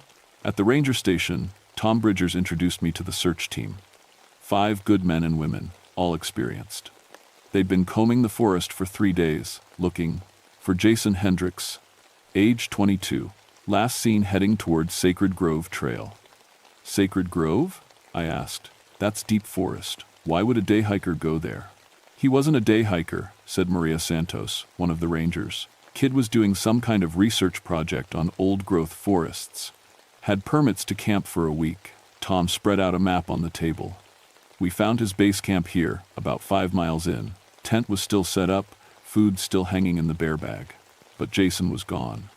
Any sign of struggle? That's the weird part. No sign of anything. It's like he just vanished. I studied the map. Sacred Grove was in the heart of the forest, where the trees were so old and thick that noon looked like twilight. Grandmother had taken me there once when I was 12. She'd called it a holy place, somewhere the spirits lived. I'll start from his camp and work outward, I said. Give me until tomorrow evening. You sure you want to go alone? Tom asked. It's dangerous country. I work better alone. That was true, but it wasn't the whole truth. Lately, I'd been having problems working with other people. I got agitated, aggressive. like I needed more space, more territory. My supervisor in Colorado had suggested I take some time off. He'd been polite about it, but I could tell he was concerned. The hike to Jason's camp took me 3 hours. The forest felt different than I remembered. Wilder. The trees seemed taller, the shadows deeper. Animals went quiet when I approached, then started making noise again after I passed. Like they were tracking me. Jason's camp was exactly like Tom had described. Clean and organized. His sleeping bag was laid out in the tent, his stove was assembled, his food was properly stored. But Jason was gone. I started looking for tracks. The soil around the campsite was soft from recent rain, perfect for holding footprints. I found Jason's boot prints easily, size 10 hiking boots with a distinctive waffle tread. They led away from camp toward the deeper forest. But there were other tracks, too. Barefoot human prints, much larger than Jason's. At least size 14, maybe bigger. The toes were long and spread wide, like someone who'd never worn shoes, and they were deep. Whoever made them was heavy, very heavy. I followed both sets of tracks. Jason's prints showed he'd been walking normally at first, maybe just exploring, but after about 100 yards, his stride changed. He'd started running. The barefoot tracks stayed right beside his, matching his pace perfectly. I followed the trail for an hour, moving deeper into the forest. The trees got bigger, older, the air got colder, and the light? There was something wrong with the light. It was only 3 in the afternoon, but it felt like dusk. Then I found the first piece of Jason's clothing. His jacket was hanging from a branch, about 8 feet off the ground. It was torn down the front, like something with claws had ripped it open, but there was no blood on it. I kept following the tracks. Both sets continued deeper into the forest, but now Jason's prints were erratic. He was stumbling, falling, getting up again, running for his life. A quarter-mile further, I found his backpack. It was opened, and the contents scattered, but nothing was missing. His water bottles, his GPS, his emergency beacon, all there. Why would someone attack him but not take his gear? The tracks led to a small clearing surrounded by massive cedar trees. And there, in the center of the clearing, I found Jason. He was arranged like he was sleeping, lying on his back with his hands folded over his chest. His eyes were closed. At first, I thought maybe he'd just collapsed from exhaustion. Then I saw his throat. 3 deep claw marks had torn it open. The cuts were too wide for a bear, too clean for a wolf. And they were precise, surgical almost. Whatever had killed him knew exactly where to strike. I knelt beside the body, trying to stay professional. I'd seen death before, but this was different. Jason had been arranged with care, almost reverently. His remaining clothes were smoothed down. Someone had cleaned the blood from his face. The barefoot tracks circled the clearing, then disappeared into the underbrush. I called it in on my radio, then waited for the recovery team. While I waited, I studied the scene more carefully. No drag marks leading to the clearing. Jason had walked here under his own power, then died. But why would he follow someone into the deepest part of the forest? Unless he hadn't been following. Unless he'd been herded. That night, back at the cabin, I couldn't eat. I kept thinking about Jason's throat, about those precise claw marks. I called Tom to give my report. "Looks like an animal attack," I said. "But I've never seen anything like it." "What kind of animal?" I hesitated. "I'm not sure. The tracks were unusual. I'll write up a full report tomorrow." But I already knew I wouldn't put everything in that report. The arrangement of the body, the careful positioning, the almost ritualistic nature of the scene, that wasn't something an animal would do. That was something that thought like a human, but killed like a monster. 2 more hikers disappeared over the next week. Sarah Chen, 26, a nature photographer from Portland. She'd been documenting old-growth trees for a magazine article. Found her camera 3 days later, hanging from a branch 12 feet up. The last photos showed massive trees, then shadows, then nothing. Mark Rivera, 34, an experienced outdoorsman from Anchorage. He'd been alone on a multi-day hiking trip. We found his tent shredded like paper, his gear scattered across a quarter-mile radius. No body this time. I found both scenes. Tom kept asking me to investigate because I was the only one who could follow the tracks. The same. Barefoot prints were at every site, but they never led anywhere useful. They just vanished into the deep forest like whoever made them could walk on air. The weird thing was, I was getting better at tracking them. Not just following the footprints, but sensing where they'd been. I'd stand in the forest and just know which direction to go. It was like I could smell the trail, even when there was no trail to see. My dreams were getting worse too. Every night, I'd dream about running through the forest on all fours, hunting things that didn't belong. I'd wake up exhausted, with dirt under my nails and scratches on my arms that I couldn't remember getting. One morning, I found blood on my teeth. "You need to see a doctor," I told myself in the bathroom mirror. My reflection looked strange. My eyes seemed brighter, more alert, my canine teeth looked sharper, and my hair was growing faster than normal. But I couldn't leave. Not with people disappearing. Not when I was the only one who could track the killer. Tom called me into the station that afternoon. He had photographs spread across his desk, crime scene photos from all 3 disappearance sites. "Look at these tracks again," he said. "Tell me what you see." I studied the photos. The bare footprints were clear in every shot. Large, deep, human-shaped, but wrong somehow. "They're too big," I said. "And look at the toe spread. No human foot naturally spreads that wide." That's what I thought. So I sent the measurements to Dr. Patricia Williams at the University of Alaska. She's an expert on cryptozoology. Cryptozoology? The study of unknown animals. Bigfoot, Sasquatch, that kind of thing. I laughed, but it sounded forced even to me. "You think Bigfoot is killing hikers?" "I think something is killing hikers, and it's not a bear or a wolf. Look at these measurements." He pulled out a sheet of paper, covered with calculations. Footprint length, 18 inches. Width, 7 inches. Estimated weight, over 400 pounds. Estimated height, 7 to 8 feet. That's impossible. Is it? "Angela, you know these woods better than anyone. You've heard the stories. Your grandmother used to tell them." He was right. Grandmother had told stories about things in the deep forest. Giants that protected sacred places. Spirits that took animal form. I'd always thought they were just stories. Even if something like that existed, I said, why would it suddenly start killing people?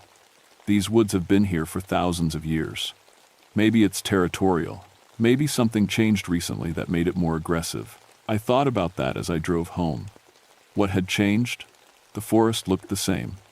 The weather was normal for August. The only thing that was different was, I'd come home. That night, I decided to read grandmother's journals. I'd found a stack of them in her bedroom, all written in her careful handwriting. Most were in English, but some passages were in Tlingit, which I could barely read. The journals went back decades, page after page of observations about the forest, about animal behavior, about the changing seasons. But there were other entries too, strange ones. Asterisk, the 15th of June, 1987. The guardian spirit is restless. The sacred groves need protection. Too many outsiders coming into the deep forest. Asterisk, asterisk. The 3rd of August, 1988. Had to intervene again last night. 3 college students camping where they shouldn't. Led them out safely, but they won't remember the experience clearly. Asterisk, asterisk. The 12th of October, 1988. Angela shows the signs. Enhanced senses, unusual strength, territorial instincts. The bloodline is strong in her. When she comes of age, the choice will be hers. Asterisk. My hands started shaking. I flipped through more pages, looking for entries about me. Asterisk. The 20th of December, 1988. Angela left for college today. It's better this way. The transformation doesn't happen unless she stays in the ancestral territory. Perhaps she'll build a different life. Asterisk, asterisk, the 14th of March, 1989. Getting too old for the guardian duties. The forest suffers without proper protection. Angela must choose soon. Asterisk, I slammed the journal shut. This was crazy. Grandmother had always been eccentric, but this sounded like fantasy. But what if it wasn't? I walked to the kitchen and opened the freezer. The raw meat was still there, looking fresher than it should after a week. I pulled it out and unwrapped it. It was deep red, almost purple, and it smelled good. Really good. Before I knew what I was doing, I bit into it. The taste exploded across my tongue, rich, warm, perfect. I ate the entire piece, tearing at it with my teeth. It was the best thing I'd ever tasted. When I finished, I looked at my hands. They were covered in blood. My fingernails had grown longer while I ate, and they were sharp now. Really sharp. I ran to the bathroom mirror. My reflection showed a stranger. My eyes were bright, yellow. My teeth were pointed. And my face was changing shape, becoming longer, more angular. As I watched, my features slowly shifted back to normal, but my eyes stayed yellow for a long time. That night, I dreamed I was hunting Mark Rivera. In the dream, I could smell his fear as he ran through the forest. I could hear his heartbeat from a quarter-mile away. I followed him effortlessly, herding him toward the deep woods where no one would find him. When I caught him, I didn't kill him right away. First, I looked into his eyes and made sure he understood what was happening. Made sure he knew he'd entered sacred territory without permission. Then I opened his throat with one swipe of my claws. I woke up screaming. I found Mark's body the next morning. He was arranged like Jason had been, lying peacefully in a clearing, hands folded, wounds cleaned. But this time, I knew I hadn't discovered the scene. This time, I remembered creating it. The memories came flooding back as I stood over Mark's corpse, running through the forest in a form that wasn't quite human, feeling his terror as I hunted him. The satisfaction of protecting sacred ground from an intruder. And the hunger. God, the hunger was incredible. I knelt beside Mark's body, trying to understand what was happening to me. My hands shook as I reached for my radio to call it in, but before I could speak, I heard voices in the distance. A search team was coming. Without thinking, I melted into the forest. One moment I was standing in the clearing. The next I was 50 yards away, hidden behind a massive cedar. I'd moved without conscious thought, faster than any human could move. I watched through the trees as Tom and 3 other rangers found Mark's body. I heard Tom radio for the medical examiner. I saw them set up a crime scene perimeter, and I realized I was studying them like prey. The yellow-eyed thing inside me was measuring distances, calculating attack patterns, identifying the weakest member of the group. It would be so easy to circle around behind them, to take them one by one before they knew what was happening. I bit down on my tongue until I tasted blood. The pain helped me think clearly. I was still human. I could still choose. I backed away from the search team and headed home. In the cabin, I went straight to the cellar. Grandmother's note had said to look there when I was ready. I was more than ready now. I was desperate. The cellar door was heavy oak, carved with symbols I recognized from the artifacts upstairs. Tlingit designs, but older somehow, more primitive. I pulled the door open and walked down wooden steps that creaked under my weight. The cellar was bigger than it should have been, extending back under the forest floor. The walls were lined with shelves holding jars of things I didn't want to identify. But at the far end, on a stone altar, sat another journal. This one was bound in leather that looked and smelled like not cow, something else. The first page was written in grandmother's handwriting, but the ink looked fresh. Asterisk, Angela. If you're reading this, the change has begun. You are the guardian now, whether you choose to be or not. Our bloodline has protected these forests for over 1,000 years. Each generation, one woman carries the burden. Asterisk, asterisk. The transformation cannot be stopped, only controlled. You can fight it and go mad, or you can accept it and learn to use it wisely. The choice is yours, but know this, the forest will have its protector. If you refuse, the hunger will consume you completely. Asterisk. I flipped through the pages. They were filled with instructions, rituals, warnings. How to control the change, how to distinguish between legitimate threats and innocent visitors, how to arrange bodies so they looked like animal attacks. And rules. So many rules. Asterisk. Never kill children. Asterisk. Asterisk. Never hunt in groups larger than you can handle. Asterisk, asterisk. Never let anyone see you transform. Asterisk, asterisk. Never hunt the same area twice in 1 month. Asterisk, asterisk. Always arrange the evidence to suggest natural predators. Asterisk. At the back of the book was a map of the Tongass, marked with territories. Areas where guardians had operated for centuries. Areas where the forest was still wild and sacred. My area was the largest. I sat on the cellar floor and tried to process everything. I was becoming something inhuman, a killer, a monster that protected sacred forests by murdering anyone who wandered too deep into them. But was that really evil? These woods had been here for thousands of years. The trees I'd seen today were already ancient when white settlers first reached Alaska. Didn't they deserve protection from people who saw them as nothing more than resources to exploit? Mark hadn't been evil. Neither had Jason or Sarah. But they'd entered sacred territory without understanding what that meant.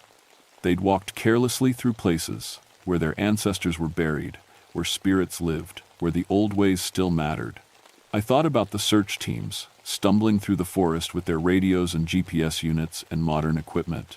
They had no idea what lived in these woods. They thought nature was something to be managed, controlled, used. Maybe they needed to learn respect. A new voice spoke in my head then, deeper and rougher than my own thoughts. Asterisk, they are weak. They do not belong here. The forest will be cleaner without them. Asterisk, I recognized that voice. It was the thing I became in my dreams, the guardian, the hunter. And it was hungry. I climbed out of the cellar and locked the door behind me. But I kept the journal. I needed to understand what was happening to me, what I was becoming. As evening approached, I felt the change starting. My bones began to ache. My vision got sharper. My hearing became so acute I could distinguish individual heartbeats from the small animals outside. And I could smell them. The search team was camped 2 miles away, but I could smell their sweat, their fear, their human weakness. I tried to fight it, but the transformation came anyway. My body stretched and grew. Thick hair sprouted from my arms and legs. My fingernails became claws. My teeth became fangs. When it was over, I stood 7 feet tall and weighed at least 400 pounds. I looked like the thing from the footprint photographs. I looked like a monster. But I still thought like Angela Ravenclaw. And Angela Ravenclaw knew there were 5 people camped in her forest who didn't belong there. I found them just after midnight. The search team had made camp in a clearing near Raven Creek. 5 people in 3 tents, thinking they were safe because they had radios and emergency beacons and official authority. They had no idea they were being stalked by something that had been hunting these woods longer than their civilization had existed. I crouched, in the shadows at the edge of their camp, watching them sleep. The guardian part of my mind cataloged everything: tent positions, equipment locations, escape routes. It would be simple to take them all, quick and clean, before they could even scream for help. But the human part of my mind, the part that was still Angela, rebelled. These weren't tourists or thrill seekers. They were professionals doing their jobs, trying to protect people. Tom Bridgers had 2 kids at home. Maria Santos was getting married next month. They were good people. Asterisk, they are intruders. Asterisk, the guardian voice hissed in my head. Asterisk, they desecrate sacred ground with their presence. The forest demands their blood. Asterisk, no, I whispered. My voice came out as a low growl that made one of the campers stir in his sleep. I backed away from the camp, fighting every instinct that told me to attack. The hunger was incredible, like a physical pain in my stomach. I could almost taste their fear, their flesh, their life force. But I turned away.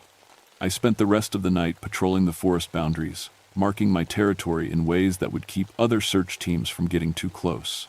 When morning came, I felt the transformation reversing. My body shrank back to human size. My claws became fingernails. My fangs became normal teeth. By dawn, I was Angela Ravenclaw again. But I could still smell the search team. I walked back to camp just as they were packing up. Tom saw me coming through the trees and waved. Angela.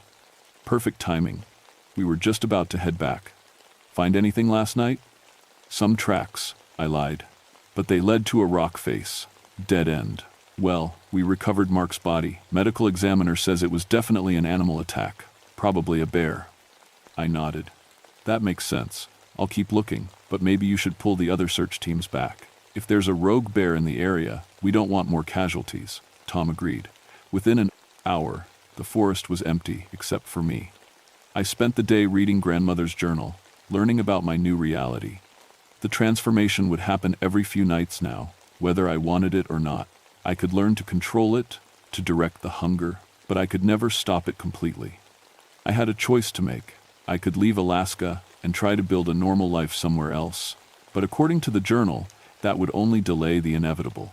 The guardian spirit would eventually drive me insane if I didn't fulfill my purpose. Or I could accept what I was becoming and learn to use it responsibly. That evening, I got a call from Tom. We've got another missing hiker. Solo backpacker named David Walsh.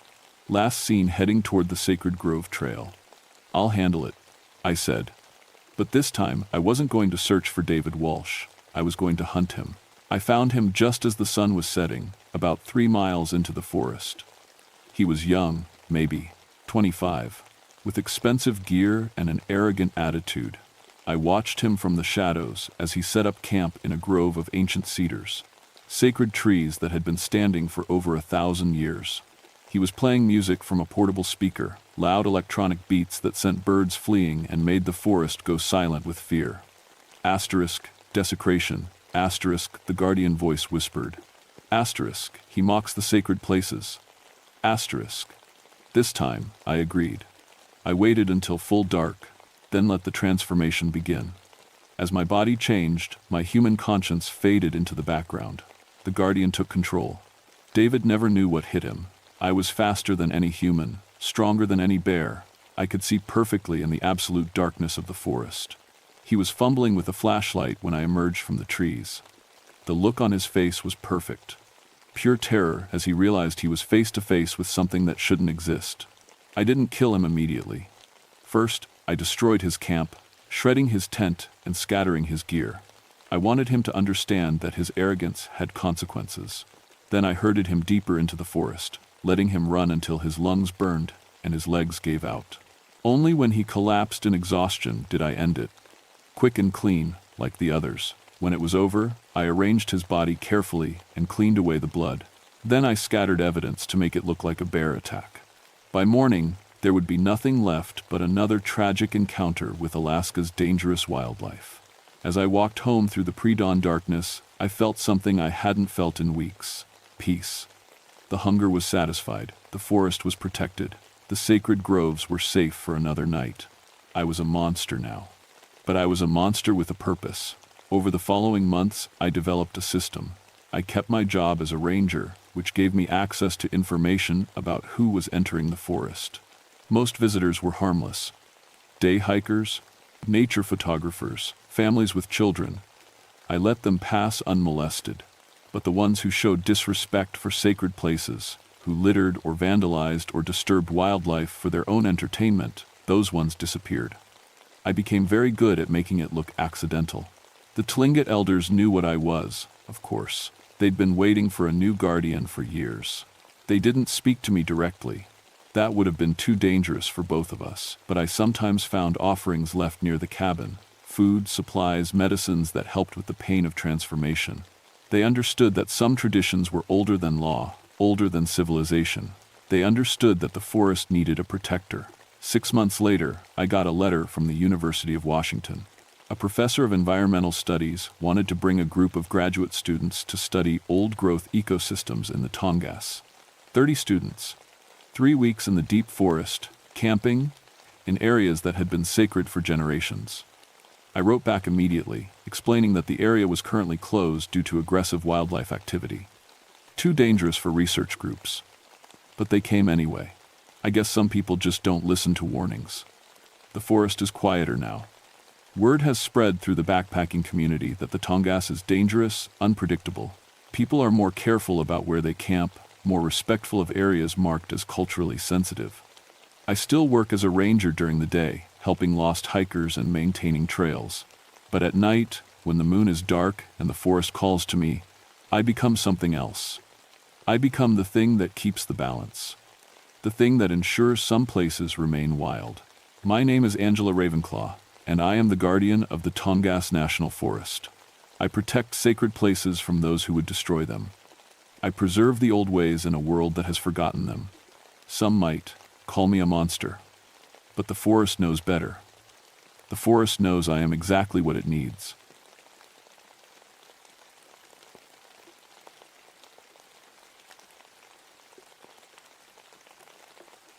My name is Benny Crowkiller, and I should never have been sent to Alaska.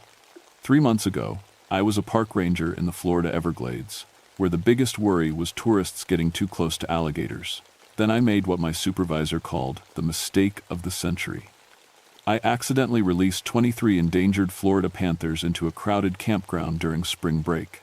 The evacuation took 6 hours, 2 helicopters, and cost the Park Service more money than I'll ever see in my lifetime.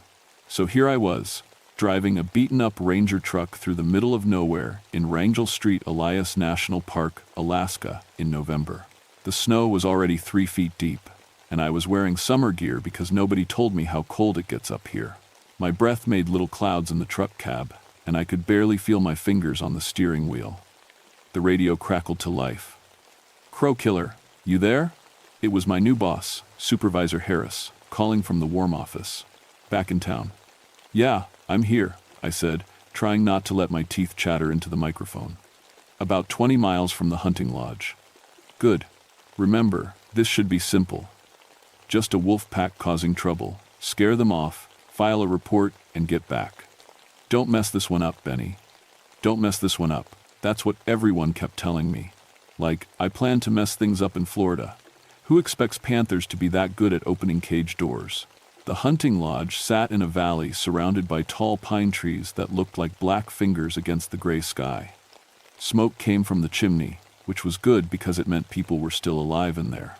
I'd been told 12 hunters were trapped inside by an aggressive wolf pack, probably city folks who'd never seen a real wild animal before. I parked the truck and grabbed my gear bag. Inside was everything I thought I'd need. An air horn to scare the wolves, some tranquilizer darts, though I grabbed the wrong size in my hurry, and a radio that had been making weird crackling sounds since I left town. I also had my dad's old survival manual from the 1970 seconds, which had worked fine in Florida swamps, but probably wasn't much good for Alaska winters. The lodge was bigger than I expected, built from thick logs with small windows. Before I could knock, the door swung open. A big man with a beard and expensive hunting clothes grabbed my arm and pulled me inside. "Thank God you're here," he said. "I'm Robert Mills. We've been trapped for 3 days." Inside, 11 other hunters sat around a big fireplace. They all looked scared, which seemed weird for a group of guys who came up here to hunt bears and moose. These were grown men with expensive rifles and fancy outdoor gear, but they jumped every time the wind made the lodge creak. "So where's this wolf pack?" I asked, setting down my gear and trying to look more confident than I felt. The hunters all looked at each other. Finally, a thin man with glasses spoke up. "They're not normal wolves, Ranger. They're bigger. And they talk." I almost laughed. "Wolves don't talk, sir. You're probably hearing their howls," and a sound came from outside that made everyone freeze. It started like a wolf howl, low and lonely, but then it changed. It became words. Clear, human words with what sounded like a British accent. "Ranger Crowkiller, we know you're here. Come outside and we can discuss this like civilized beings." The air horn slipped from my hands and clattered on the wooden floor. In the sudden silence, I could hear my heart beating way too fast. Wolves definitely don't talk, and they definitely don't know people's names. "How do they know my name?" I whispered to the room. Robert Mills walked to one of the small windows and carefully looked outside. "They know everything about us. Our names, where we're from, what we do for work. That's how we know they're not normal animals." The voice came. Again from the darkness beyond the lodge. "Mr. Crowkiller, I am Professor Nathaniel Grimthorne. I was once a man like you. Perhaps we might have a conversation?" I grabbed the radio and tried to call for backup, but all I got was static and weird crackling sounds. The other rangers were too far away anyway. Whatever was happening here, I was on my own with a bunch of scared hunters and equipment that barely worked. "What happened to the 12th hunter?" I asked quietly. The men around the fire shifted uncomfortably. Finally, Mills spoke up. "Tommy Briggs went outside yesterday morning to check the generator. We heard him screaming for about 10 seconds, then nothing. When we looked outside later, there was blood in the snow, but no body." A different voice called from outside, this one with a southern accent. "Y'all got any more coffee in there? It's mighty cold out here." "That's impossible," I muttered. "Wolves don't drink coffee." "These ain't wolves," said a hunter with a thick mustache. "Look at the tracks around the lodge. Go on, look." Against my better judgment, I went to the window. In the snow around the building, I could see footprints that made my stomach drop. They looked like wolf paws, but they were huge, bigger than my whole hand. And some of them showed what looked like toes instead of claws. "We think there are 5 of them," Mills said. "They showed up 3 days ago and surrounded the lodge. They don't attack during the day, just circle around and watch us. But at night, as if on cue, something heavy landed on the roof above us." Everyone grabbed their rifles and pointed them at the ceiling. Snow and dust fell down as whatever it was walked across the roof with heavy footsteps. "Good evening, gentlemen," came the British voice again, now from directly overhead. "I do hope you're all comfortable down there." I looked around at the hunters. These were tough guys who'd probably faced down grizzly bears, without blinking, but now they were all pale and shaking. Whatever was up there scared them more than anything they'd ever seen. "What do you want?" I called up to the ceiling. "Ah, the ranger speaks. Excellent. I want what any professor wants, Mr. Crowkiller. I want to learn. You see, my colleagues and I have been studying human behavior for quite some time now. Your hunters here have provided fascinating data on fear responses and group dynamics under stress." The thing on the roof moved again, and I heard other sounds from around the lodge, footsteps in the snow, scratching at the walls, and what sounded like low laughter. "There are more of them," whispered one of the hunters. "They're surrounding us again." I tried to think of what to do. My training manual said that aggressive wolves should be scared off with loud noises and shows of dominance. I grabbed my air horn and headed for the door. "Don't go out there." Mills grabbed my arm. "That's what Tommy did," but I was already opening the door.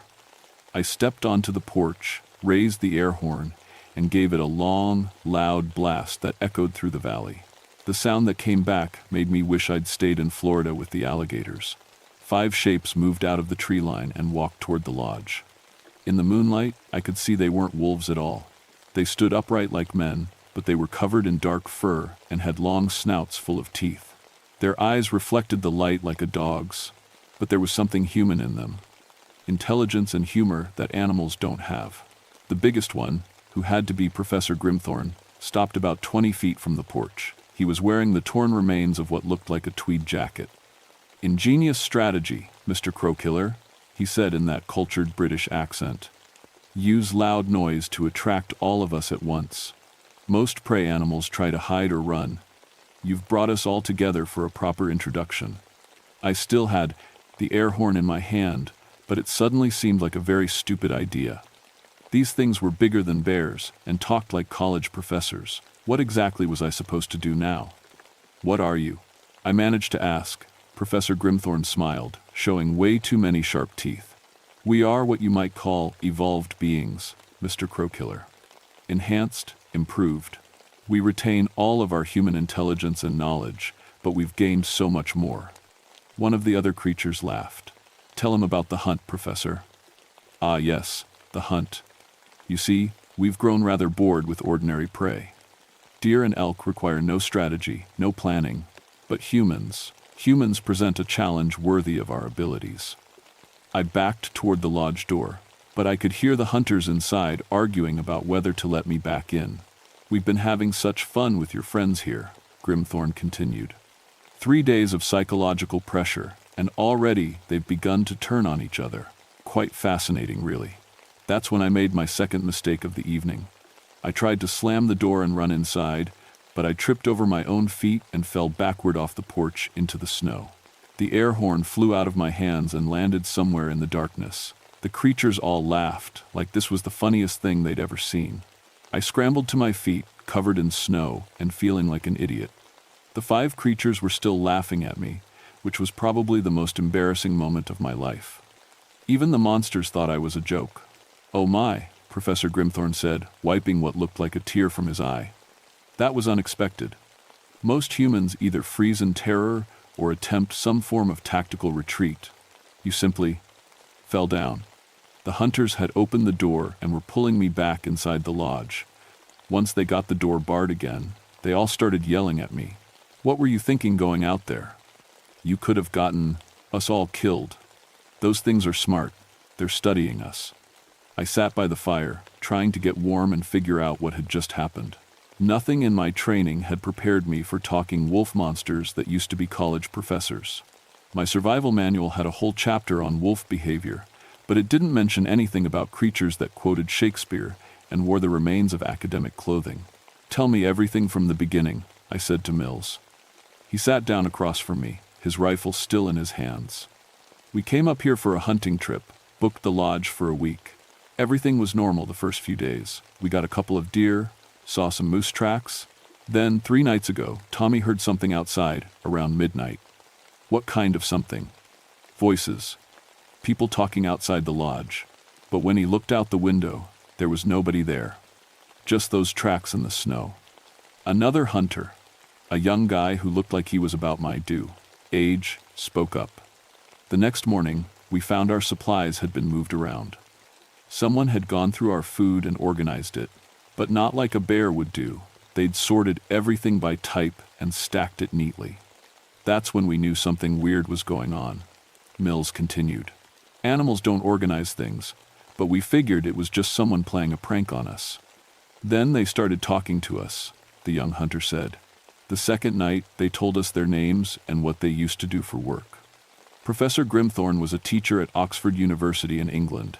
Dr. Sarah Chen was a surgeon from Seattle. There's a guy who used to be a military officer, another who was a lawyer, and one who worked for the government doing something classified. I tried to process this information. So they're all educated people who somehow turned into wolf monsters? That's what they told us. Said they were transformed during different research expeditions in Alaska over the past 30 years. Something about an ancient curse connected to this area. Outside, I could hear the creatures moving around the lodge again. Sometimes one of them would scratch at the walls or make a comment about something they could smell inside. The worst part is how smart they are," Mills said. "They don't just attack like wild animals. They plan everything. Yesterday, they cut our phone line at exactly the moment when most people would be trying to call for help. They disabled our vehicles in a way that looks like normal mechanical failure. They know exactly how to keep us trapped without making it obvious to anyone who might find us later." I was starting to understand why these hunters were so scared. It was one thing to face a dangerous animal. You could predict what a bear or wolf might do. But these things thought like people, while having all the physical advantages of predators. A new voice called from outside, this one with a southern accent. "Hey, Ranger boy, you dropped something out here." Through the window, I could see one of the creatures holding my air horn. It was examining the device with what looked like genuine curiosity. "Interesting tool," the voice continued. "Designed to produce loud, attention-getting sounds. But the frequency is all wrong for intimidating creatures with enhanced hearing. In fact, certain sounds can be quite painful for us." I sat up straighter. That sounded important. Professor Grimthorne's voice joined in. "Now, Marcus, don't go giving away our weaknesses. Where's the fun in that? Just being educational, Professor. Besides, I doubt our friend here is smart enough to figure out how to use that information." I should have been insulted, but instead I was thinking, enhanced hearing that made certain sounds painful? The lodge had an old stereo system in the corner that I'd noticed when I came in. If I could figure out the right frequency. "They're trying to get in your head," Mills warned me. "They've been doing this to us for 3 days. They tell us just enough to make us think we might have a chance. Then they prove they're always one step ahead." But I wasn't really listening anymore. I was staring at that old stereo and remembering something from my training. We'd learned about using recorded predator calls to manage wildlife behavior. Different animals responded to different sound frequencies. I walked over to the stereo and started looking through the old CDs stacked next to it. Most of them were country music and classic rock from the 1980 seconds. But there were a few that might work. "What are you doing?" asked the young hunter. "Probably something stupid," I admitted. But stupid seems to be the only thing that surprises them. I found a CD of death metal music and put it in the player. The first song was so loud and harsh that even I had to cover my ears when it started. Outside, there was immediate howling and sounds of the creatures running away from the lodge. "Turn it off," Mills shouted. "They'll hear it." "That's the point," I yelled back over the music.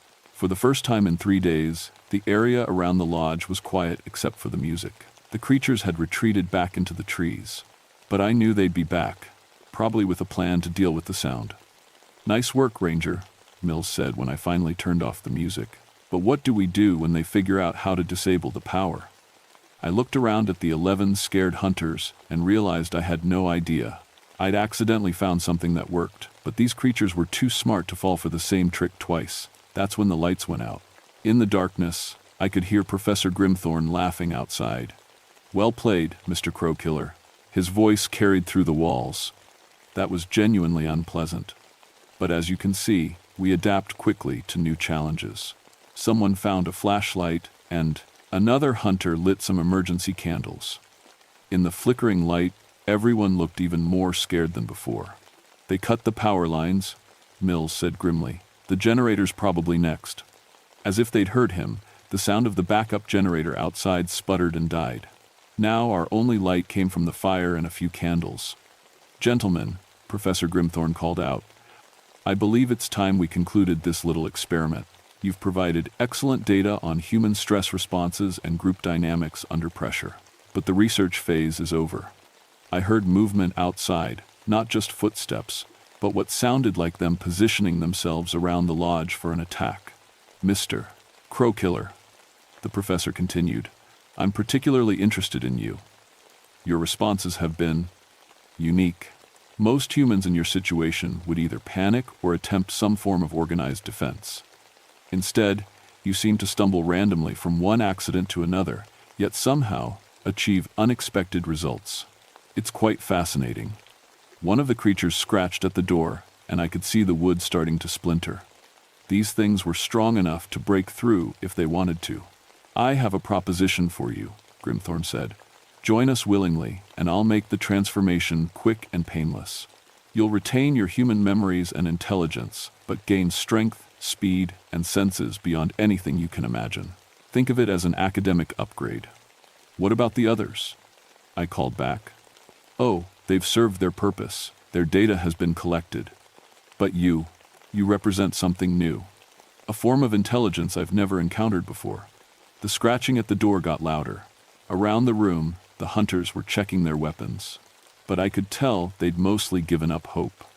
"You have 1 minute to decide, Mr. Crowkiller," Professor Grimthorne said. That's when I noticed something weird. The old radio in my gear bag was making those crackling sounds again, but now it seemed to follow a pattern. Every time it crackled, I could hear one of the creatures outside make a small noise, like the sound hurt them. I picked up the radio and tried different frequencies. When I hit the emergency channel, all the creatures outside suddenly howled in pain, and I could hear them moving away from the lodge. "The radio," I shouted to the others. "The frequency hurts them." But before I could explain more, something crashed through one of the small windows. Dr. Chen, the one who used to be a surgeon, landed inside the lodge in an explosion of glass and snow. She was smaller than Professor Grimthorne, but her teeth and claws looked just as deadly. In the candlelight, I could see that she still wore a torn medical coat over her fur. "Excellent acoustics discovery," she said in a calm voice that was terrifying because it sounded so normal. "But you see, we've learned to tolerate pain when necessary." 2 of the hunters shot at her, but she moved faster than anything that size should be able to move. The bullets hit the wall behind where she'd been standing. "Reflexes enhanced beyond human limits," she explained as she grabbed one of the hunters. "Muscle density increased by approximately 300%. Pain tolerance dramatically improved through conditioning." The hunter she'd grabbed was Robert Mills. She held him up like he weighed nothing. "Now then," Professor Grimthorne's voice came from outside. "Shall we discuss terms, Mr. Crowkiller?" I still had the radio in my hands. Without really thinking about what I was doing, I started spinning through all the emergency frequencies as fast as I could. The crackling sounds became a constant harsh noise that filled the lodge. Dr. Chen dropped Mills and covered her ears, howling in pain. Outside, I could hear the other creatures backing away from the lodge again. "Interesting," Professor Grimthorne called out, his voice strained. "But how long can your battery last, I wonder?" He was right. The radio was already starting to weaken, but it had given me an idea, a really stupid idea that was so crazy it might actually work. "Mills," I shouted. "Do you have any more of those CDs?" "What?" "Music CDs. Heavy metal, death metal, anything loud and harsh." He pointed to a box in the corner. Tommy brought his whole collection. I ran to the box and started looking through dozens of CDs. Metallica, Black Sabbath, something called Cannibal Corpse that looked promising. "What's your plan?" Mills asked. "I don't have one," I admitted. "But these things are too smart to beat with a real plan. So I'm going to do something so stupid they won't see it coming." I started putting CDs into the stereo, but without power, it wouldn't work. Then I remembered, most of the hunters had portable CD players for when they were camping. "Give me every portable music player you have," I told them. 5 minutes later, I had 4 different portable CD players, all loaded with the loudest, most annoying music Tommy had brought. I set them to different volumes and put them in different parts of the lodge. Dr. Chen was still covering her ears, trying to deal with the radio noise, when I started all 4 CD players at once. The combination of sounds was horrible, death metal mixed with the radio static, all echoing around the lodge at different volumes and rhythms. It was so bad that even the hunters were covering their ears. But outside, the howling told me it was working. "Enough!" Professor Grimthorne's voice was full of rage now instead of amusement. "You want to play games with sound, Mr. Crowkiller? Let's see how you handle this." Something huge hit the front door hard enough to crack the heavy wooden frame. The door exploded inward, and Professor Grimthorne burst into the lodge. Up close, he was even more terrifying than I'd imagined. He stood, nearly 7 feet tall, covered in dark fur, with the intelligent eyes of a man and the teeth of something that was definitely not human. But what struck me most was that he was covering his ears and seemed to be in genuine pain from all the noise. "Turn it off!" he roared. "All of it." Instead, I grabbed another CD player and turned it up louder.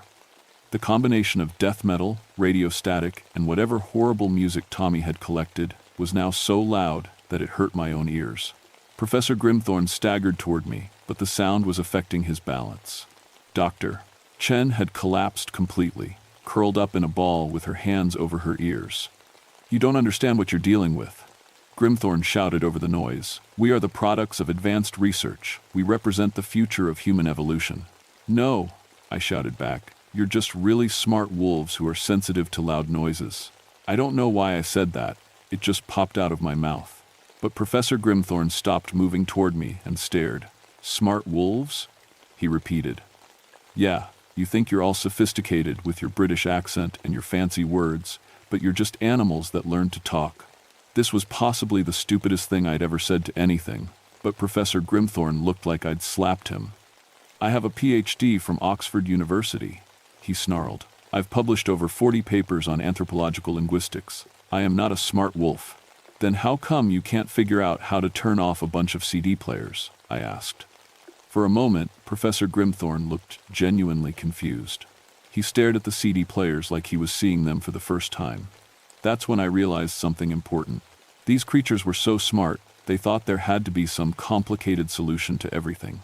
They couldn't imagine that the answer might be as simple as hitting the off buttons. While he was staring at the CD players, trying to figure out some complex way to stop them, I walked over and started turning them off one by one. The sudden quiet was almost as shocking as the noise had been. "There," I said, "see? Sometimes the simplest solution is the right one." Professor Grimthorne looked at me with an expression I couldn't read. Then he started laughing, not the cruel laughter from before, but something that sounded almost human. "Remarkable," he said quietly. "Absolutely remarkable. Do you have any idea what you've just done? Turned off some music players? No, Mr. Crowkiller. You've solved a puzzle that we've been trying to solve for 30 years. He walked over to one of the chairs by the fire and sat down heavily. Dr. Chen slowly uncurled from her ball on the floor and looked around like she was waking up from a dream. "What puzzle?" I asked. "The curse, Doctor," Chen said in a voice that sounded different, more human somehow. "We've been trying to break it for decades. We thought it required some complex ritual or scientific solution. But it didn't," Professor Grimthorne continued. "It required someone capable of the simplest possible thinking, someone who could see the obvious solution that our enhanced intelligence made us blind to. I looked around the lodge. The hunters were all staring at us like they couldn't believe what was happening. "I don't understand," I said. Professor Grimthorne was starting to change.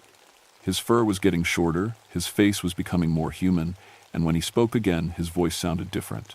"The curse that transformed us could only be broken by someone who defeated us without trying to defeat us," he explained.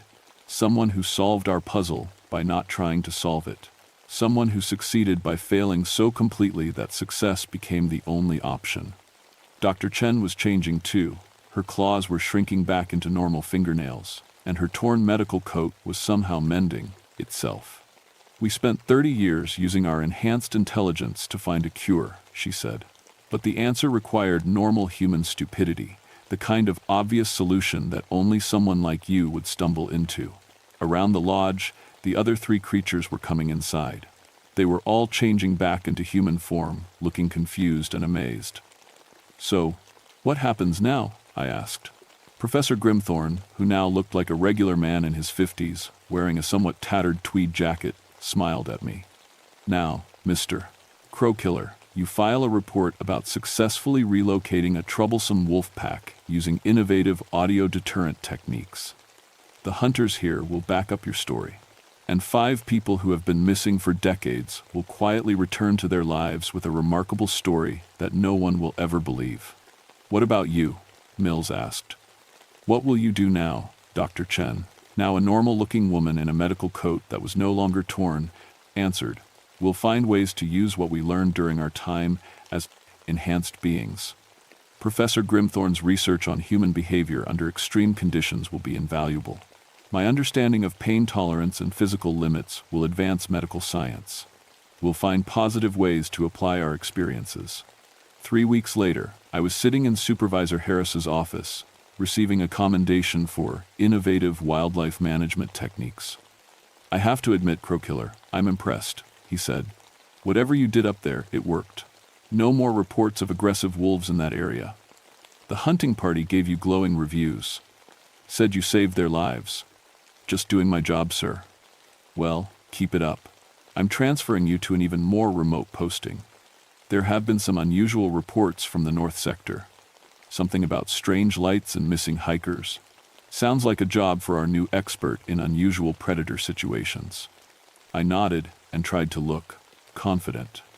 Truth was, I still had no idea how I'd solved the curse or saved those people.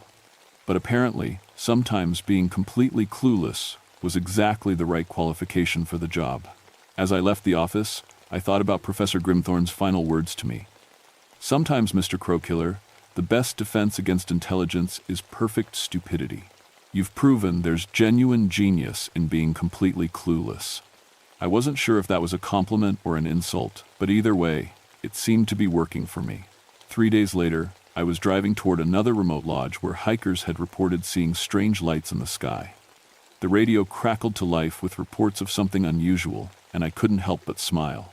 Whatever was waiting for me out there, it probably wouldn't expect someone who solved problems by accident and succeeded through complete incompetence.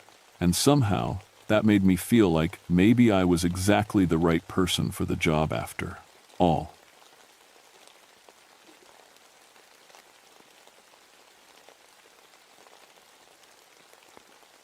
My name is Victoria Stormrider, and I've been a ranger in Alaska for 18 years. People always ask about my last name. It sounds made up, like something from a movie, but it's real.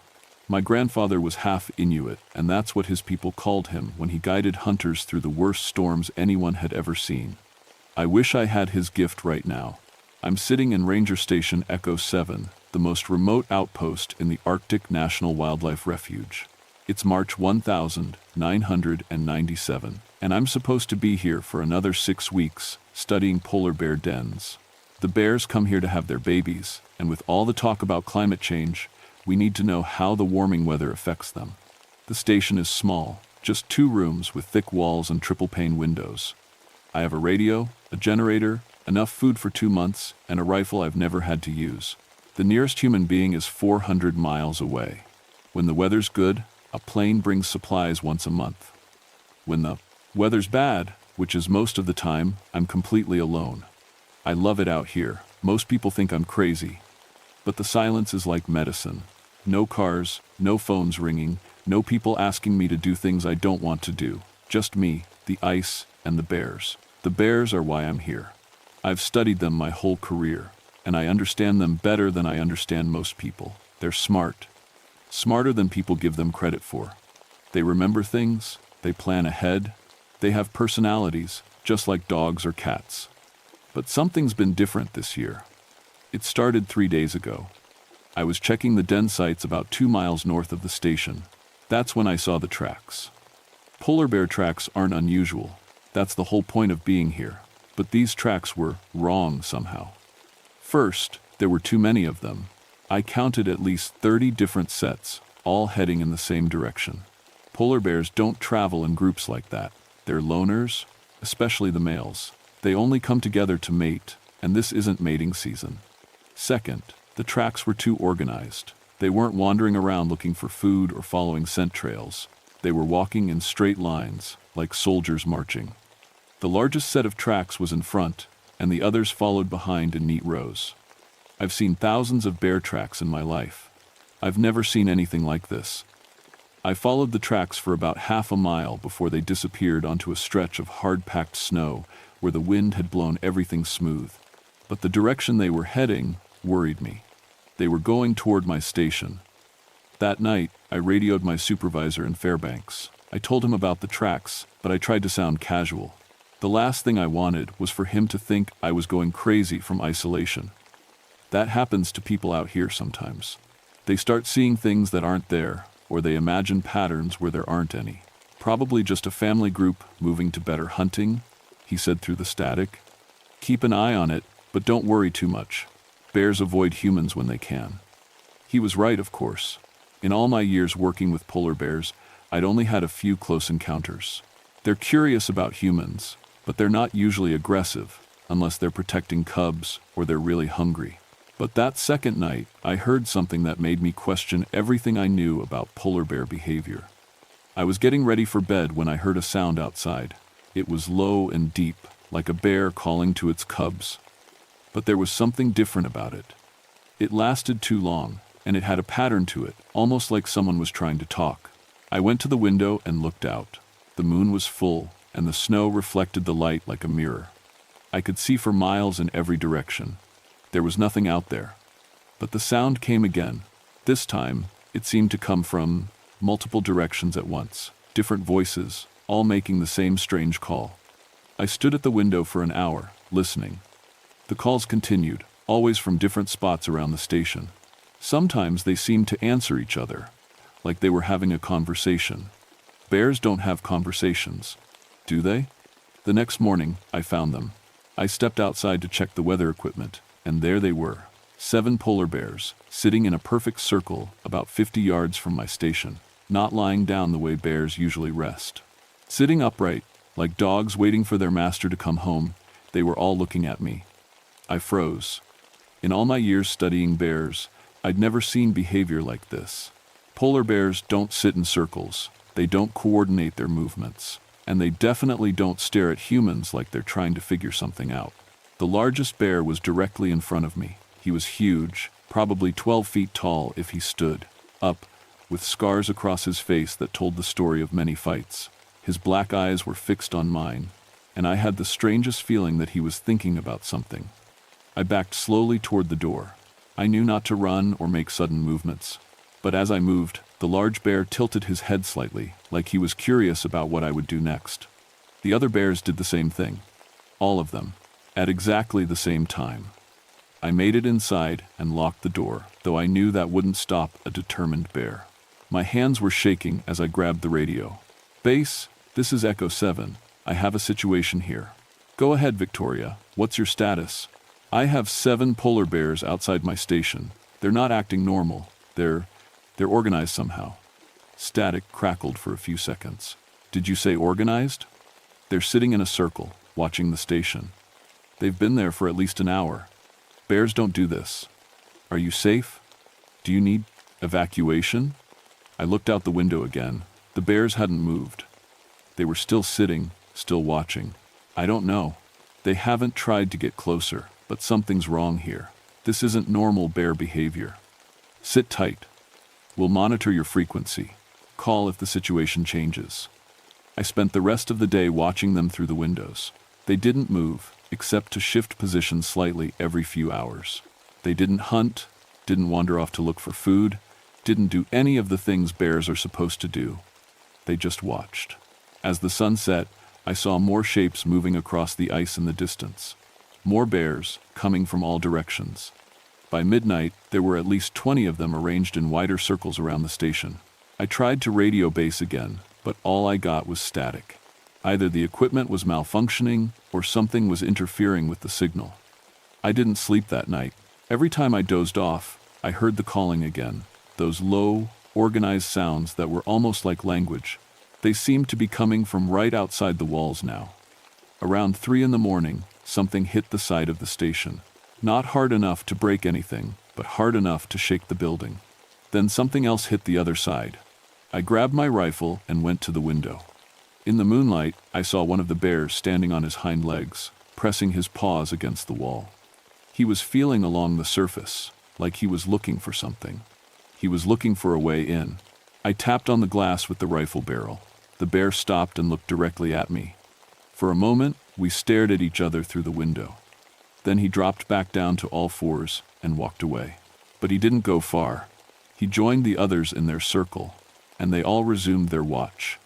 I realized something that made my blood run cold. They weren't just watching the station randomly. They were taking turns. Some would rest while others kept watch. Some would patrol the perimeter while others stayed in position. They were standing guard.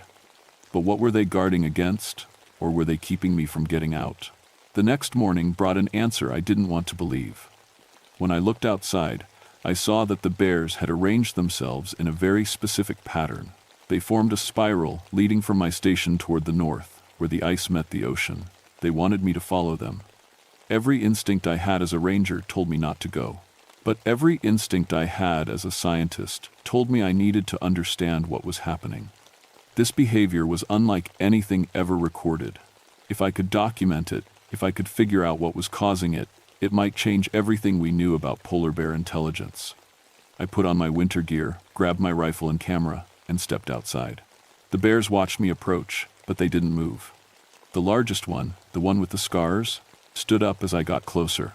He was even bigger than I'd thought. When he stood on his hind legs, he towered over me like a giant white mountain. But he didn't attack. He just looked at me for a long moment, then turned and walked toward the north. After a few steps, he stopped and looked back. He wanted me to follow him. Against every rule I'd ever learned about wildlife safety, I did. Following the bears across the ice was the strangest experience of my life. They moved in formation around me, some ahead, some behind, some on each side. I was walking in the middle of a polar bear convoy, and none of them seemed interested in eating me. They were protecting me. From what? We walked for about 2 miles before I started to understand. As we got closer to the ocean, I began to see things that didn't make sense. There were patterns in the snow, geometric shapes that looked almost like symbols. They were too precise to be natural, but too big to have been made by humans. The bears had made them. I stopped to take pictures, and the large bear, I'd started thinking of him as the leader, came back to see what I was doing. He looked at my camera, then at the symbols in the snow, then back at me. I had the crazy idea that he was trying to tell me something. "What is this?" I asked him, feeling ridiculous for talking to a bear. "What are you trying to show me?" He tilted his head and made a low sound. Not the organized calling I'd heard before, but something softer, almost gentle. Then he continued walking. We reached the edge of the ice shelf, where the frozen ocean met open water. The other bears spread out in a line, all of them looking out at the dark sea. They were waiting for something. That's when I heard it, a sound coming from under the water. It was deep and rhythmic, like a heartbeat, but too slow and too loud to be from any animal I knew. The bears all turned their heads toward the sound, and several of them answered with their own calls. Something was down there, something big. The leader approached me again. This time, he moved very slowly and carefully, the way you might approach a frightened animal. He stopped about 3 feet away and sat down. Then he did something that made me drop my camera. He spoke. Not in English, obviously, But he made sounds that weren't bear sounds.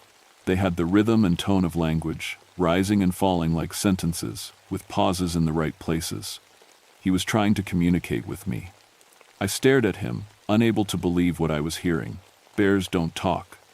They can't talk. Their vocal cords aren't designed for it, and their brains don't have the capacity for language. But this bear was definitely trying to tell me something. I fumbled for my camera and managed to turn on the recording function. The leader seemed to understand what I was doing. He repeated the sounds, speaking more slowly and clearly. Other bears joined in, creating a chorus of almost language. That's when my radio crackled to life. Victoria. The voice was distorted by static, but I could understand it. Victoria, can you hear us? I grabbed the radio.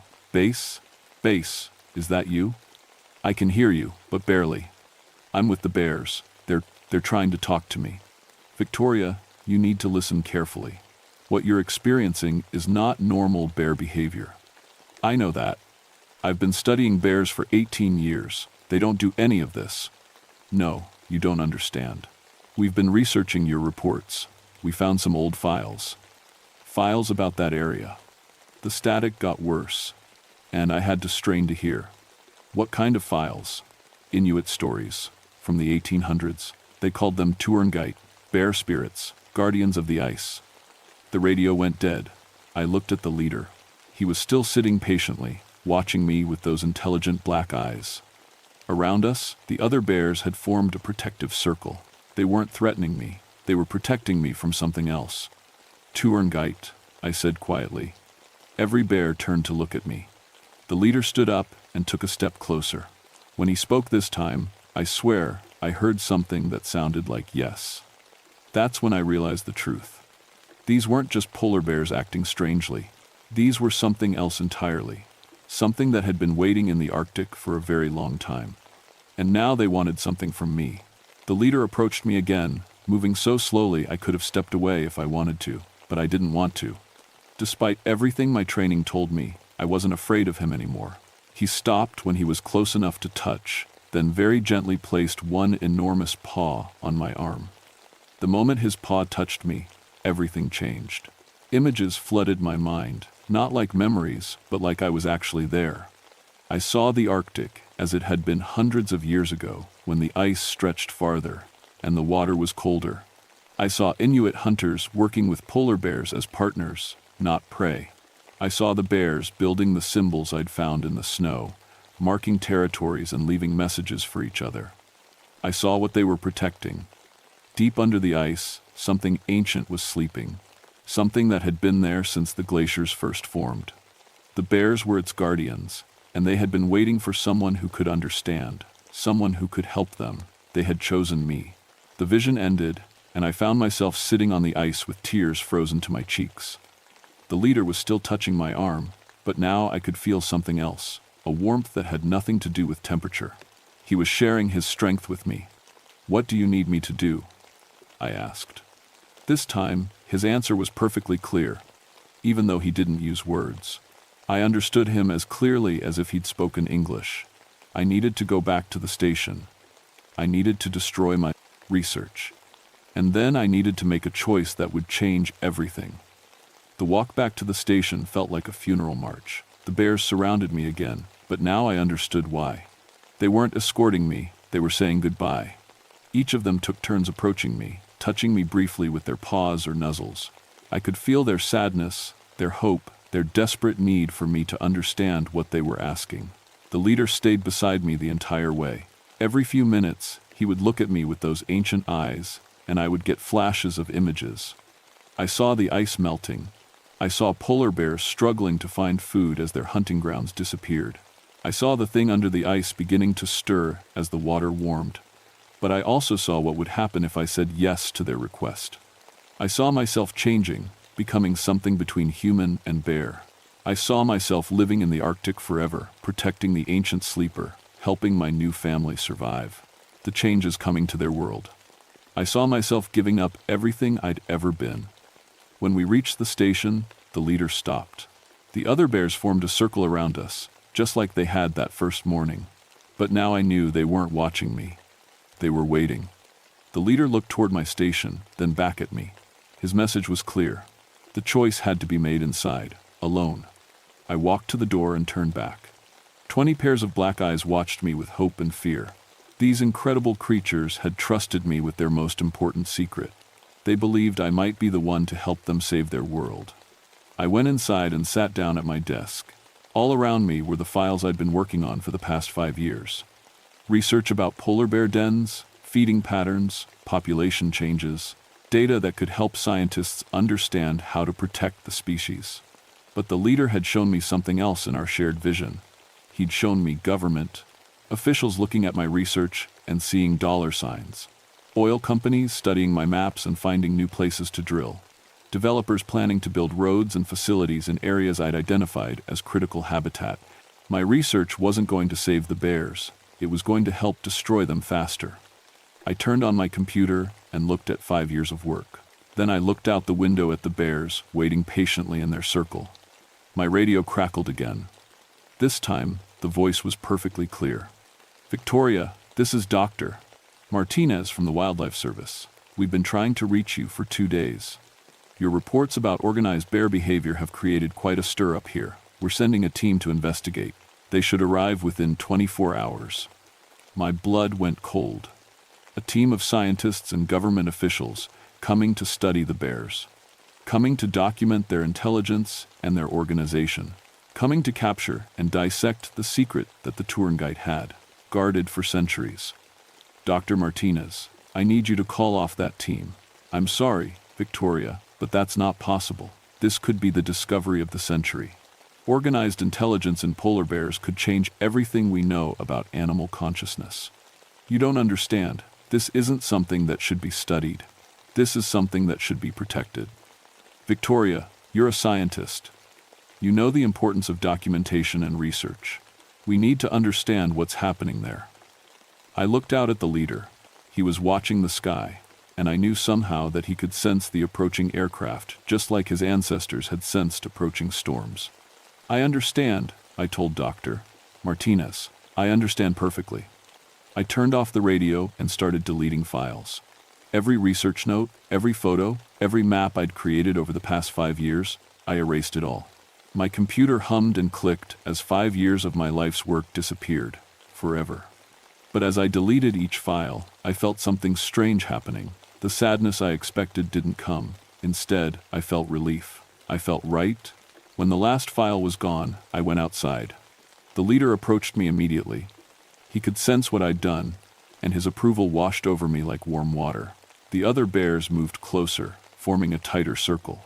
The leader placed his paw on my arm again, and this time the vision was different. This time, I saw myself as I would become, larger, stronger, covered in thick fur that would keep me warm in the worst storms. Still, human enough to understand both worlds, but bear enough to truly belong in this one. I saw myself protecting the secret sleeper under the ice for decades, maybe centuries. I saw myself guiding future researchers away from dangerous areas. I saw myself becoming a bridge between two species that needed each other to survive. "Yes," I said aloud, "I'll do it." The leader rumbled with satisfaction. The other bears began to call in their organized language, and this time I understood some of the words. They were welcoming me. They were celebrating. The transformation began immediately. Heat spread from where the leader touched me, flowing through my body like electricity. My vision became sharper. My hearing became more sensitive. I could smell things I'd never noticed before. The fear of small animals hiding under the snow, the approach of weather systems still hours away, the ancient scent of the sleeper far below the ice. I was becoming Tourengite. The rescue team found Station Echo 7 empty but undamaged 3 days later. According to their official report, severe weather had caused equipment failures that disrupted radio communication. Ranger Victoria Stormrider was presumed to have attempted to walk to the emergency supply cache 12 miles north, despite clear protocols against leaving the station during a storm. Her body was never found. The search was called off after 2 weeks due to dangerous ice conditions. The truth is much simpler. I watched the helicopters arrive from a ridge 2 miles away, standing beside my new family. The leader, I'd learned his true name, was Nuka, which means strong one in the old language, kept one massive paw on my shoulder as the search teams combed through the empty station. They found nothing useful.